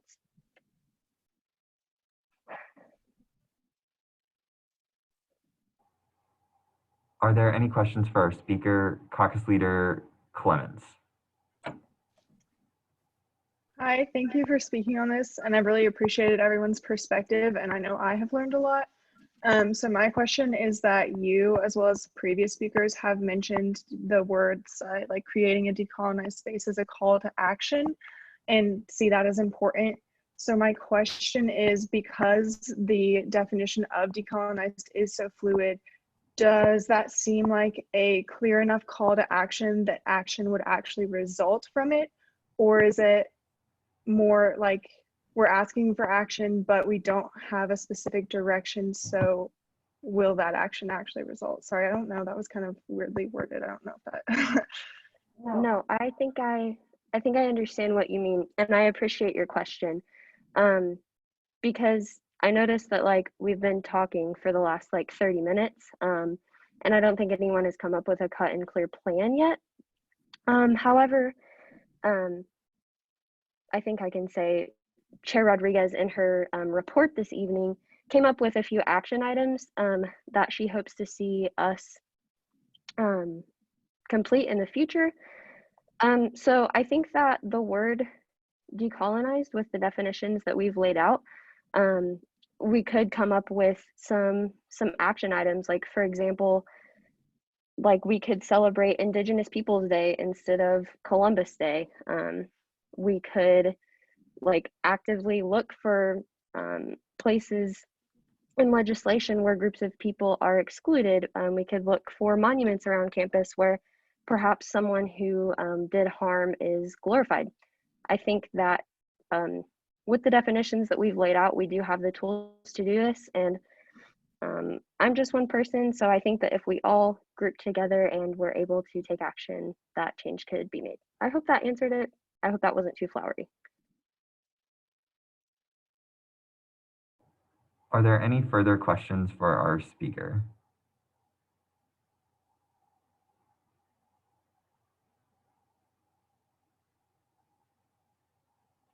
Seeing none, I will now seek debate in the positive on the amendment still.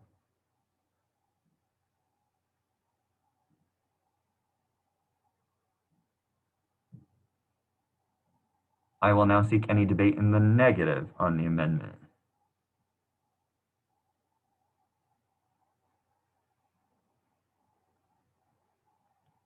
I will now seek any debate at all. It looks like there is more debate in the positive from Chair Booz. You have the floor. Please remember you can debate on any topic twice, so this is your second time debating. Yep, I understand that. Thank you. Yeah, this is just going to be less structured, just kind of a response to some previous speakers on and just clarifying what I meant before we have more speakers or we vote. Really, I came into this just trying to make my case on the vagueness or the fluidity of the word decolonialize in the decolonialized spaces, and I think that's kind of been borne out. I think we've had 4 or 5 speakers define it 3 or 4 different ways. Now there are some common elements, but there is a lot of room there, and to be honest, that room is what I'm scared of. Look, we need to be very uncomfortable. I completely understand that. But I also think we need to say, hey, this is what we're doing. This is what we're doing for Indigenous people. This is what we're doing for elections or in any other sphere. I think we need to say specifically what we're doing. And so I was just striking it because I did not feel like it was specific at all. And so, if there is a better way to amend this to say, hey, we want to do these, these things, we want to do these, even broad themes that are more specific than decolonization, I would be more for it. More generally, there's been some arguments made about how this broadness is good. And obviously, since I brought this up, I don't necessarily believe that. I do think that there can be room for some specificity, but, and this is partially just my personality, I do feel like it's important to specify what you mean, and what you are going to do in your term or whenever we pass something. And so that's important. Second, we had previous speakers talk about how we're done editing, how this is just for a yes or no vote. And I don't believe that's true. We don't do it very often, but this is a spot where we can all come together with all 63 possible senators and say, hey, we, as a group, we feel like that there's a difference that needs to be made here, even if the people from the committee didn't feel that way.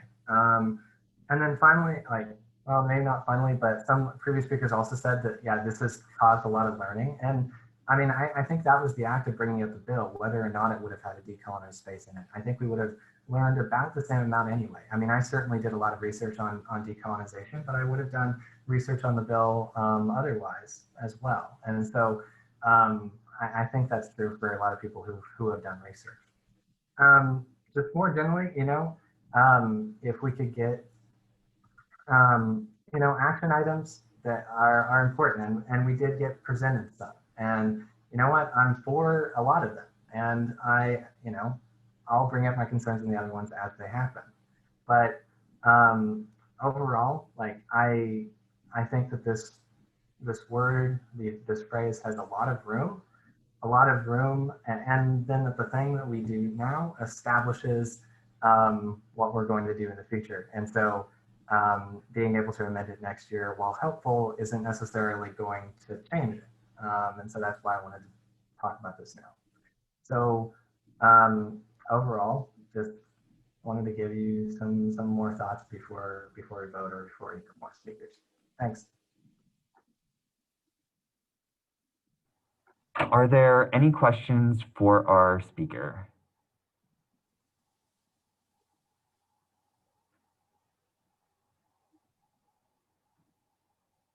Seeing none, at this point, I will now seek any debate in the negative, but if we receive no more debate, this will proceed immediately into a vote at this time. Just to let everyone know, we've had enough debate. So is there any more debate in the negative on this bill?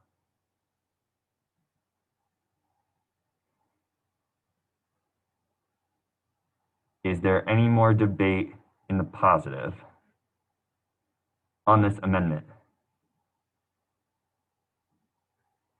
Sorry, so I have next debate in the positive from intern coordinator Heatherman.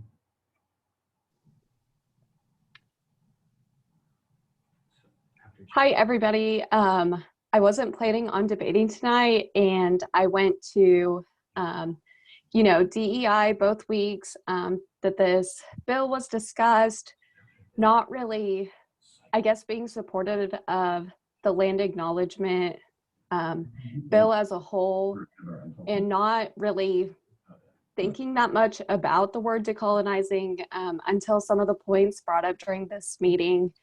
And I just think that one of the great things that's been changed about this bill is that it does have the review of DEI and the Speaker of Student Senate each year, which gives us a unique opportunity to be able to outline what specific steps we're hoping to take for our Indigenous students and faculty members at the start of each term, and to be reminded as a Senate body what exactly those things are.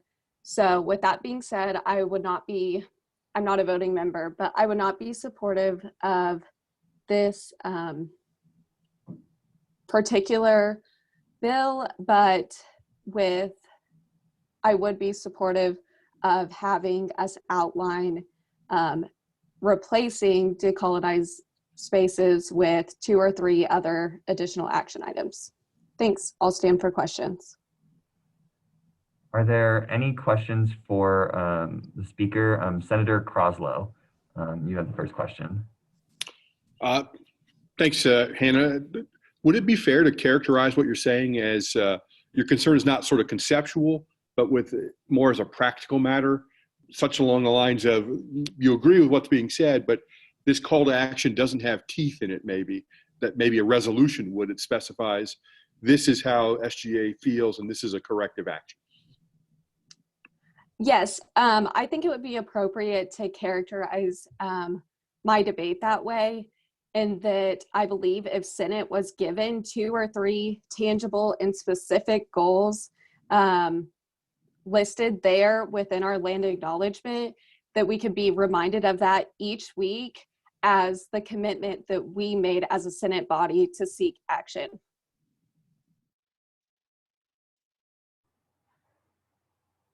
Are there any further questions for the previous speaker?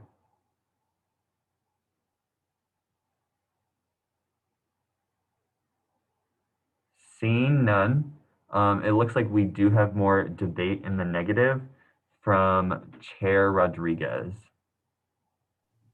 Hi, yeah. I just wanted to refer back to what previous speakers said. The term decolonization or advocating for the colonized spaces, there is fluidity with it, and that's the beauty of it. Like, we're able to make it what we needed to have that year. Speaking about goals, I did give some goals in my report. I don't think we should add them in the bill, sincerely, because those goals should be applied and renewed every year. Once we get done and like make the goals that we have this term happen, there should be more goals, there should be more action steps, but we have to have somewhere to begin. And I think this is a great first step. And then after that, like whenever the next person, next DEI, next speaker, whoever have more action steps and more goals, that's when they're going to make them happen. I feel like writing them in the bill right now, it's not as maybe important as we need it to be, because we already have those action steps that we want to take and that I'm personally already working on them. So I do understand where that is coming from, but at the same time, having it be a vague term makes it able for people to like do different action steps and do different things every year. Yeah. Any questions? Are there any questions for the previous speaker? Caucus Leader Phillips. Yeah, thanks, Natalia. Could you remind us of those action steps that you put in your presentation? Yeah, one of them is creating a resolution to ask professors to have line acknowledgements in their bills. One thing that I learned while researching for this is that I didn't know the history, I cannot talk, behind our land grant university. I didn't know what happened. I didn't know about other university stories. So I think it's really important to learn about those. Having professors have it in their syllabi, they're able to provide resources and more educational platforms for people to be aware of where the land for a university came from. And then as well as one of the faculty that I consulted with, they were thinking about asking their dean to have it during commencement, like during graduating commencements. And if we write a resolution asking for the same thing, I think it'll be really important for deans to see that it's not only faculty advocating for that, but also SGA and students advocating for those changes. Yeah. Are there any further questions for the speaker? Seeing none, I will now seek any more debate in the positive on this amendment. Again, to remind people, if there's no more debate made, this will proceed immediately into a vote. Or if someone, sorry, I didn't say this earlier, but if someone makes the motion to call the previous question or like close debate, that will also immediately move us into, yep, Caucus Leader Carlson probably was typing as I was speaking. So Caucus Leader Carlson, yes, it is in order to call previous question at this time, if you would like to do that. If not, so great, she's calling it. So with that, it's been called to have the previous question. Okay, so is there a second on that? I'm a parliamentarian speaking in the background to remind me. Is there a second to end debate? Seconded by Senator Kroslow. Would all those in favor, this is gonna be our test run. I updated my Zoom, so I added some new features to it. If everyone opens their participants window, instead of just seeing like the raise hand feature, you should see yes and no buttons. If you are in favor of closing debate right now, please hit the yes button. That'll put a green check mark next to your name. If you're in favor of continuing to debate, please hit the no button.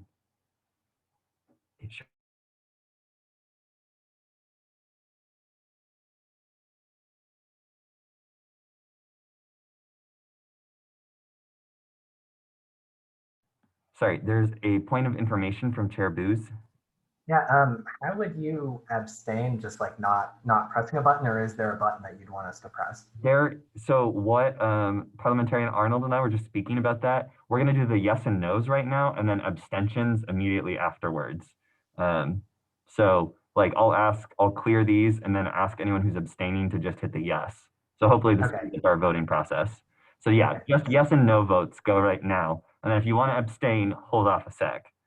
So I have right now 25 votes in favor of closing debate, 5 votes in favor of not. So I have that 25 to 5. And then give me a second to clear all of those. And then if you are abstaining, please just hit the yes button.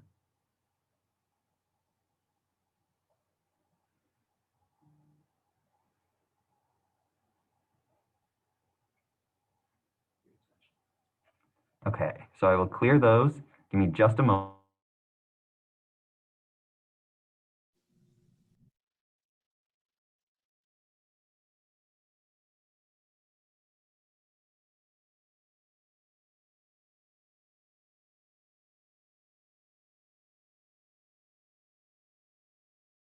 Okay, that passes. Sorry, we were doing quick math out loud.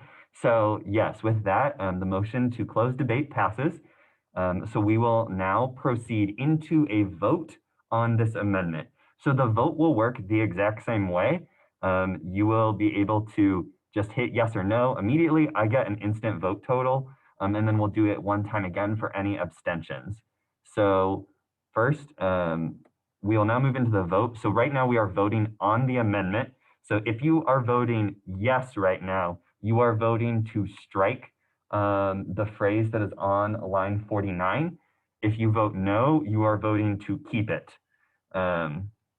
Just so everyone's clear. So if you want the phrase gone, you vote yes. If you want to keep the phrase, vote no. So with that, I will now open it up for voting. So if you're voting yes or no, please hit those buttons right now on your screen.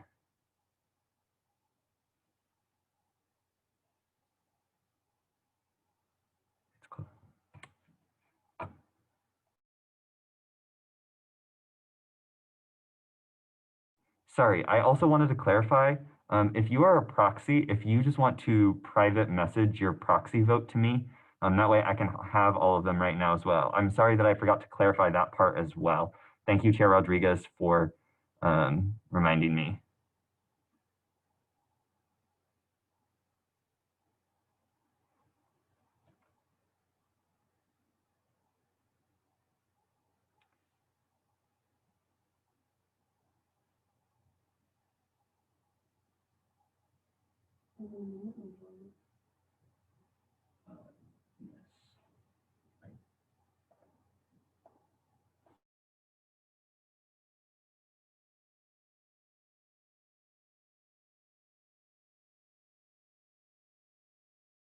Okay, give me just a moment. I'm just going to count up the proxy votes and add them in, and then I'll do any abstentions.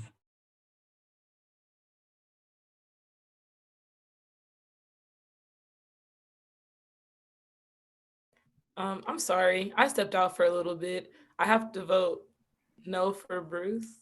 Oh, Yeah, sorry. so no, you are totally fine. So we're voting on the amendment right now. So hit yes if you are in favor of the amendment, no if you're not, and then PM me your proxy vote.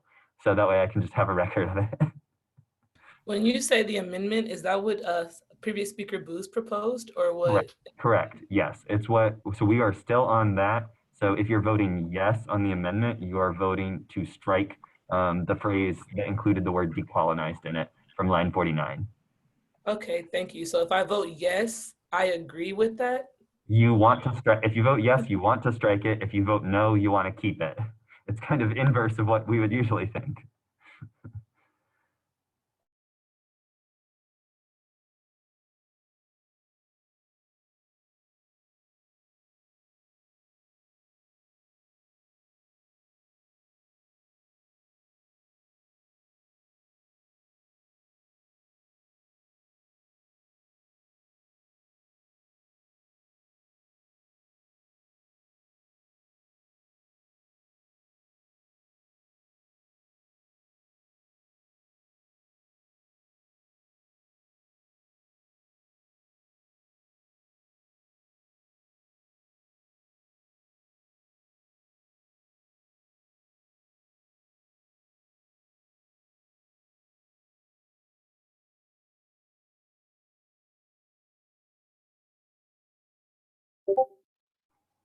Okay, with that, I'm now going to clear all the votes.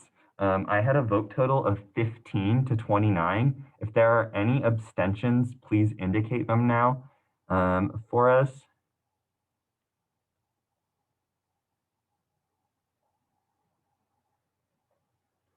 I'm not seeing any abstentions.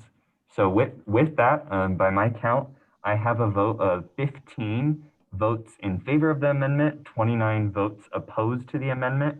So the amendment does fail. So the bill is still in its original form. So to remind everyone where we are on the agenda, I am now seeking debate in the negative on the original bill. So now we're not debating the amendment, we are just debating the bill as a whole. So now debate in the negative just on Bill 6 is where we are. So is there any debate in the negative?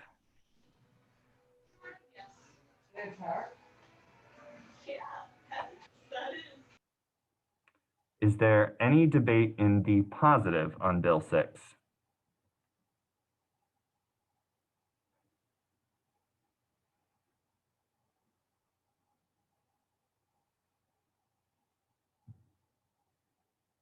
Is there any more debate at all on Bill 6?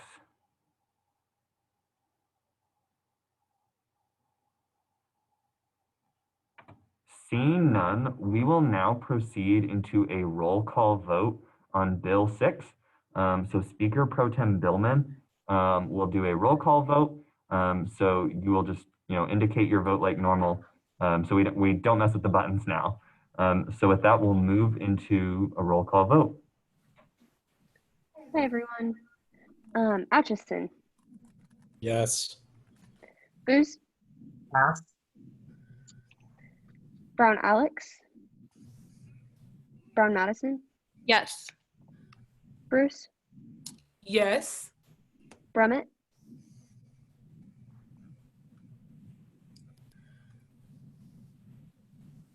Bruna.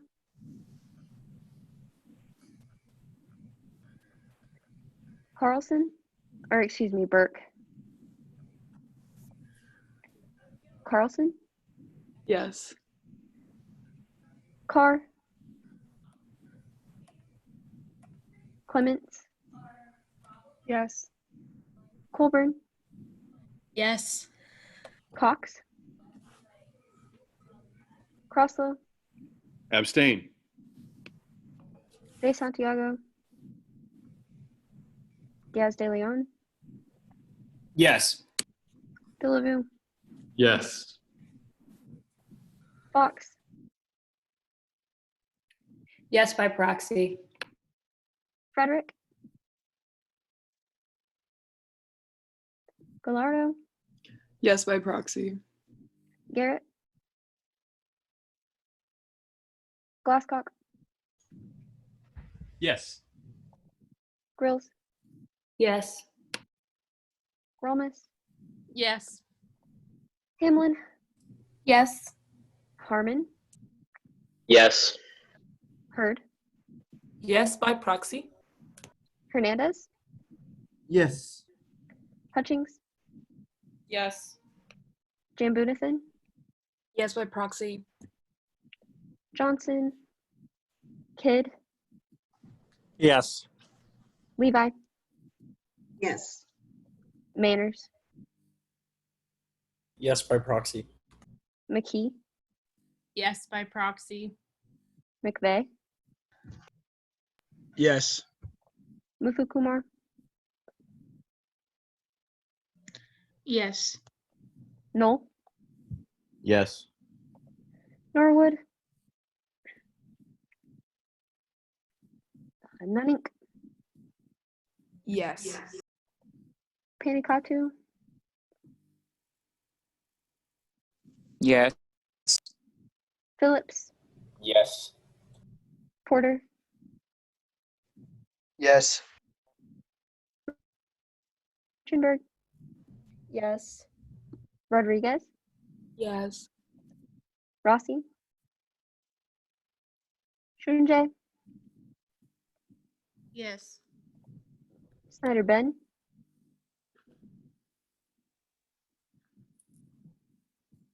Snyder Blaine.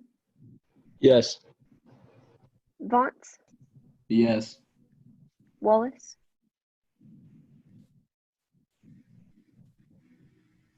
Ward. Yes. Watkins. Wilcox. Willis. Abstain. And Windholtz. Yes. Okay, coming back to passes, Senator Booth. Thanks. Abstain. Okay. Oh no. Okay, so my spreadsheet did not work. However, there were no votes in the negative. So Bill 6 does pass. Let me count that and get back to you with the vote total. Yeah, I was listening. So thank you, Maggie. We will have the vote Intern coordinator Heatherman asked a quick question about quorum. Yes. We do have quorum according to my parliamentarian, who's sitting right behind me. So yes, we do have a quorum at this time. So thank you for your inquiry. With that, we will now move into sorry, I'm getting confused where I am on the agenda. We were on that one thing so long. With that, we will now move into the next part of our agenda, which is introduction of minor allocations. I just want to clarify really quickly what this is, since we actually haven't had any yet this year. So when we have allocations bills where we're giving money directly to student groups, they can be major or minor. A major allocation is one that we vote and discuss and debate in the standard process. A minor allocation is one that the student group requested less than $850. So their request was pretty minor, pretty low compared to what we give out for some groups. So because of that, we don't fully debate these bills. And instead we consider them all in bulk, and they aren't even read in their entirety. So instead of making a motion on each one, for example, we just make one motion on all of them. So with that, I will now say, is there a motion to consider the minor allocations? It was moved by Caucus Leader Phillips. Is there a second on that? Seconded by Senator Croslow. So to let you all know what the minor allocations are, if I scroll down to them, Bill 10 is a minor allocation to the Veterinary Business Management Association. They requested $444.90 for their event and received $444. And then Bill 11 is another allocation to the same group. They requested $561.58 and received $561. Are there any questions on any of the minor allocations right now? Senator Brummett.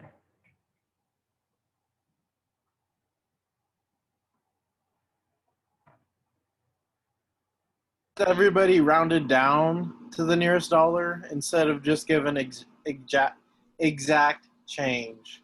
Yeah, so I can actually answer that question for you. I spoke to our on-campus allocations chair, Chair Pelton, about that. And so that was actually advice that was given to us based off of meeting with the Center for Student Involvement accountant, Amy Lee. It's just easier for her to process requests and for account balances and managing things when they are to a full dollar amount. And then it's pretty standard practice that when we round, we don't round up to give people more money, simply because let's say, for example, if they're an independent student organization, we write them a check for their money. So if we ever give them more money than what they're going to spend, we have no way of collecting that money back in the future. So that was advice that I directly gave to Chair Pelton for her committee when they were before their meeting when they discussed this. So does that answer your question?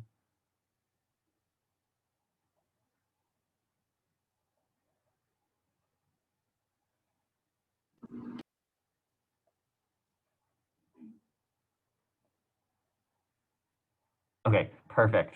Are there any other questions about the minor allocations?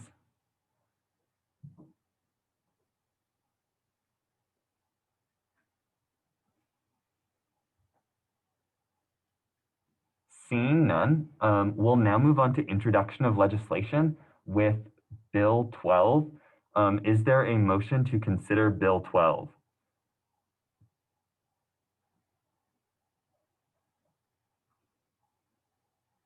If I can get a so moved in the chat, that will work. Moved by Senator Blaine Snyder. Is there a second? Seconded by Senator Hutchings. With that, there's been a motion from Caucus Leader Carlson to allow the author to summarize. Is there a second on that? Seconded by Senator Dillevu. Are there any objections for the author to summarize? Seeing none, author of Bill 12, you have the ability to just share with us what your bill is about. You don't need to read it in its entirety. Yeah, this is one of the first bits of legislation that's going to come out of Senate Operations that addresses some of the concerns Haley Spellman listed in her Elections Commissioner report of last year. So what we're looking to do is extend some of the polling times. That allows for wider access for our constituents to express their opinions and to render their votes. And we're looking to make the days that the general and primary elections occur more sensible. As we're seeing next semester, we're not going to have a spring break. And we had originally in our governing documents, those election dates predicated on spring break. It said when spring break occurs, 4 or 6 weeks before that, we will hold these elections. In the absence of a spring break, we actually wouldn't have any kind of legislation that covers when to have the elections. So the amendments as listed below just codify when we're going to hold the elections. And so section 010104A is the 4th week of the spring semester. And that's just a minor shift that makes it clearer as to when we're going to have that primary election, vice having off a fluid, changeable thing such as spring break. And then the next section just says that after the primary election, the general election will be in the 6th week of the spring semester. And then the final section, section 0109C, looks to also cement the time for a declaration of candidacy to the elections commissioner. And so what this legislation does is takes that first step to honor our commitment as an SGA to allow our constituents to really voice their opinions. Haley Spellman took a lot of time to list a number of recommendations. To be frank, this was sort of the easiest one and the first one we're going to look at. That being said, easy doesn't mean it doesn't need to happen. So I urge you to consider this now that I've summarized what it contains. And with that, if there are any questions regarding the bill, I will do my best to answer them. Are there any questions for Senator Kraslow about Bill 12?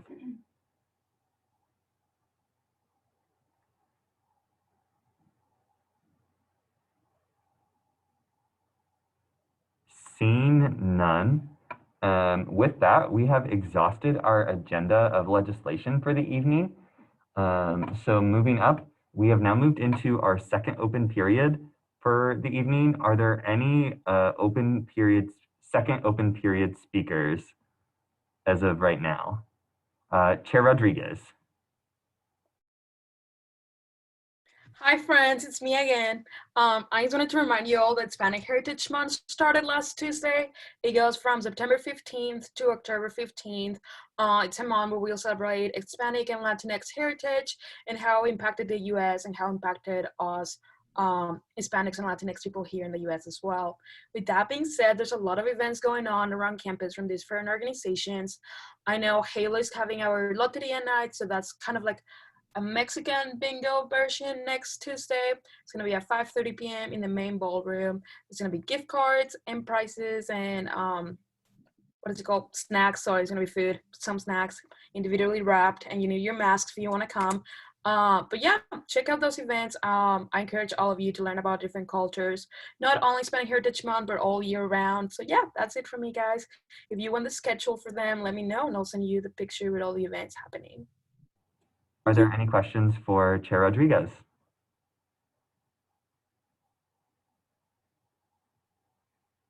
Seeing none, Caucus Leader Carlson, you have the floor next. Hi guys, my name is Bryn Carlson. In addition to my role here on SGA, I also serve as the president of Student Athlete Advisory Committee. And I just wanted to reach out to all of you and let you know about an opportunity we have coming up to partner with different campus organizations. I'm not sure if you guys have heard of our charity event that's called Cats for Cans that goes on every single year. Basically what we do is we raise money and also collect cans for the Flint Hills Breadbasket. Typically we do this by going through all of the tailgating parking lots and asking for donations and picking up money at a football game, but clearly with no tailgating this year, it looks a lot different. So we're looking to reach out and partner with student organizations to have a bunch of different organizations collect cans and money to benefit Flint Hills Breadbasket. They really need the help right now, especially because of COVID-19. They're just strapped for any supplies or any money at this point. And so as far as SGA goes, I sent an email to Nathan, so he has information for like our group in general, but I just wanted to come on here and say if anyone is interested, if you hold a leadership position in another group, I would love to get your contact information. We're going to host a Zoom meeting on Monday to give more information. We just love to partner with a bunch of campus organizations in order to raise a bunch of money and awareness for Flint Hills Breadbasket, as well as CANS. And so I think it could be a really fun way to do a community outreach project for your organization that is also very COVID friendly, because I know that there's a lot of people who have been struggling with how do we do community service, how do we do community outreach at this time when things are just so different than we're used to. So if it's okay with you, Speaker Bothwell, I'll put my email in the chat and our organization email. Please send me an email if you have any questions. If you have an organization that you're a part of that you think would be interested in, I would love to talk to you about partnering with you. And we're super excited and hoping to have a really, really successful event. We'll be collecting in October from the 1st through the 24th. So we have some time to kind of figure out logistics, but I just figured this would be a good way to get the word out. So please tell your friends or tell people who you are involved with other organizations. Thanks, guys. Bryn, I actually have a quick question for you. Let's say someone wanted to like donate like for SGA somehow. What do you think would be the best method or way for us to do that right now?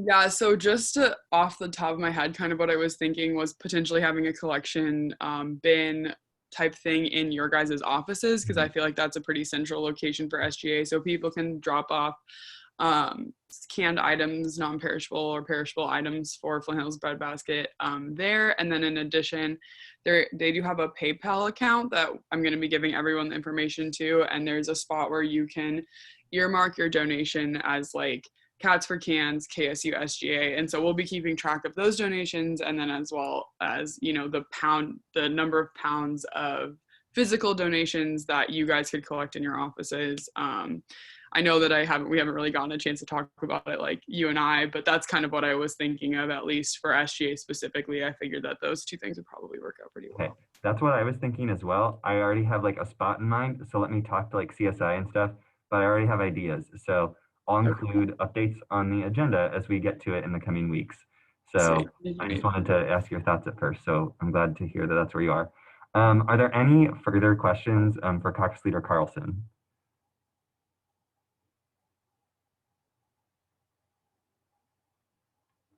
Seeing none, thank you so much for sharing, and feel free to share anything that you need to in the chat right now.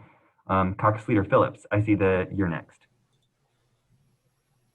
Hey guys, so as I've been mentioning the past couple of weeks, one of the things that I miss the most about in-person Senate is just getting to talk to everyone before and after, just getting to know everyone and what's going on. So last week I actually hosted the first after Senate hangout, if you want to call it that. And we had a lot of fun. We talked about anything from the Chiefs game to high school debate to our American historical crushes. So that was a lot of fun, and I'm hoping to do that again. So I'll drop the Zoom info in the chat. Feel free to just come and hang out, talk about anything, do homework, especially if you're an intern out there. I don't know if we have any interns, but we'd love to get to know you better since we don't get to see you in person. So yeah, feel free to come join and go Cats. Are there any questions for our speaker? Seeing none, Chair Colburn, I have you next.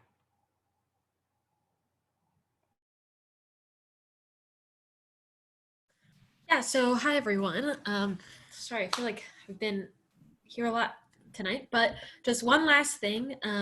Last week, I spoke about the resolution requesting that Provost Tabor and kind of the Kansas Board of Regents by association consider allowing us to have 2 days off since we won't be having spring break in the middle of the semester. So we were writing that resolution, but because Provost Tabor pretty publicly stated that he was working with SGA to find those dates and to set those dates, the resolution we were writing was more of a, we're requesting 2 days and kind of leaving it up to them to decide. But we're gonna go ahead and write a resolution with specific recommendations of which days we would like to see have off.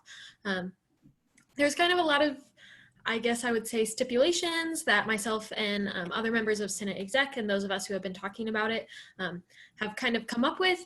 But I would also really like your feedback on when you would like, when you would like these days to take place. We're going to advocate that they either be a Friday or on Monday to accommodate for a 3-day weekend and just allow a little more of a break rather than a random Thursday in the middle of the semester. But if you have any opinions about that, please just let me know either out loud here, or you can send it in the chat or send me an email. I'm happy to take those into consideration, but hopefully we'll have a resolution written for next week. So if you originally asked to kind of be in on that conversation, I just kind of waited, and I'll send you that information this weekend as well. Are there any questions for the speaker?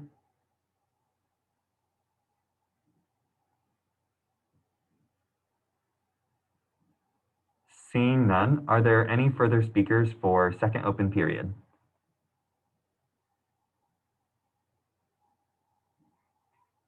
It looks like Speaker Pro Tempore Billman wants to do the Senate shoutouts right now, so I'm going to turn it over to her to do those. All right. Hi, everyone. Get excited. It is Senate shoutout time. Oh, yes. Good call, Speaker Bothwell. Everyone, if you want to undo your, if you want to unmute your video, we would love to see your shiny faces. Maybe some red eyes out there. It's been a long meeting. But thank you all for your attention. Okay, our first Senate shoutout is from a secret admirer, and it is to Rachel Gromas. It says, Rachel Gromas is the love of my life. For Chair Colburn, you've been doing such a great job this year. Get out and vote. Marta, you have another marriage proposal. Congratulations. Shout out to intern Dogan for joining us at Senate tonight. We hope you had a great time. So yeah, shout out to all our interns. We love you guys. Happy to have you here. Shout out to Communications Director Lux for doing so much work to promote SGA. Speaker Bothwell and I were actually like stalking our Instagram in the office the other day and noticed how many followers we'd gained. So thank you so much. For Senator Crosslow, really good summary of Bill 12. Definitely agree with that. Shout out to Natalia for doing an amazing job with the community talk this afternoon. Shout out to Chair Booth for standing up to share his beliefs tonight. Shout out to Speaker Bothwell for helping with the Wildcat Dialogues video this past Saturday morning. Shout out to Lily for being an amazing human. Shout out to TC Levi for all of your hard work in your event and your input in today's debate. And shout out to Kara Bruce for your constant support and knowledge. And that wraps it up for this week's Senate shout out. Thank you all.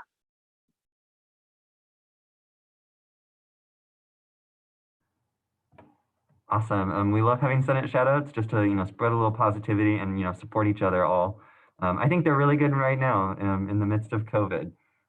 So with that, next on our agenda is reference of legislation. So bills 10 and 11, the minor allocations will be referred to the on-campus allocations committee, and then bill 12, the one amending the polling times of elections, will be referred to the Senate operations committee. With that, I will now turn it back to Speaker Pro Tem Billman again for a second roll call for tonight. Okay, sorry, let me get that ready. Okay, Atchison. Here. Booth. Here.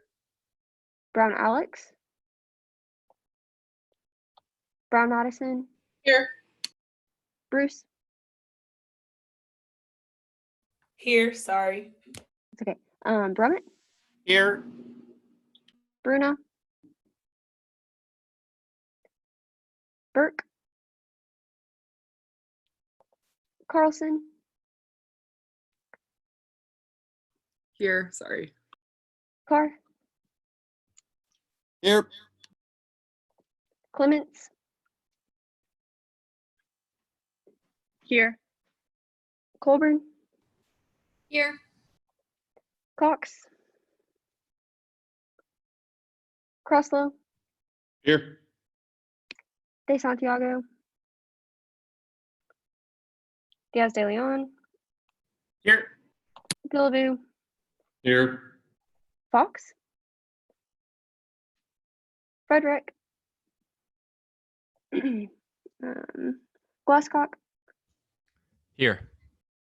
Grills, Here. Gromas, Here.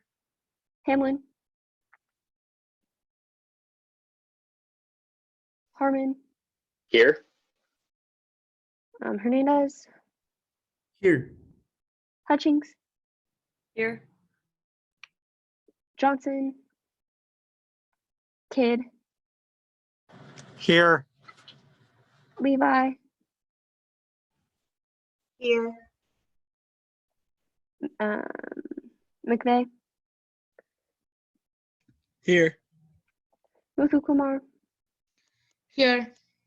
Knoll, Here. Norwood, Nunnink, Here. Phillips, Here. Panikatu, Here. Porter, Here. Richenberg, Here. Rodriguez, Here. Rossi, Shunjay, Here. Snyder Ben, Snyder Blaine, Here. Bontz, Here. Wallace,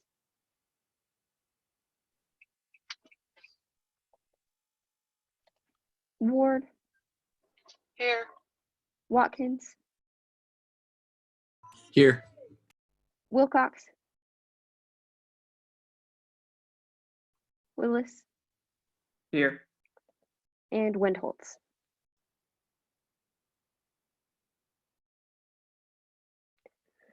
Okay, anybody whose name I missed?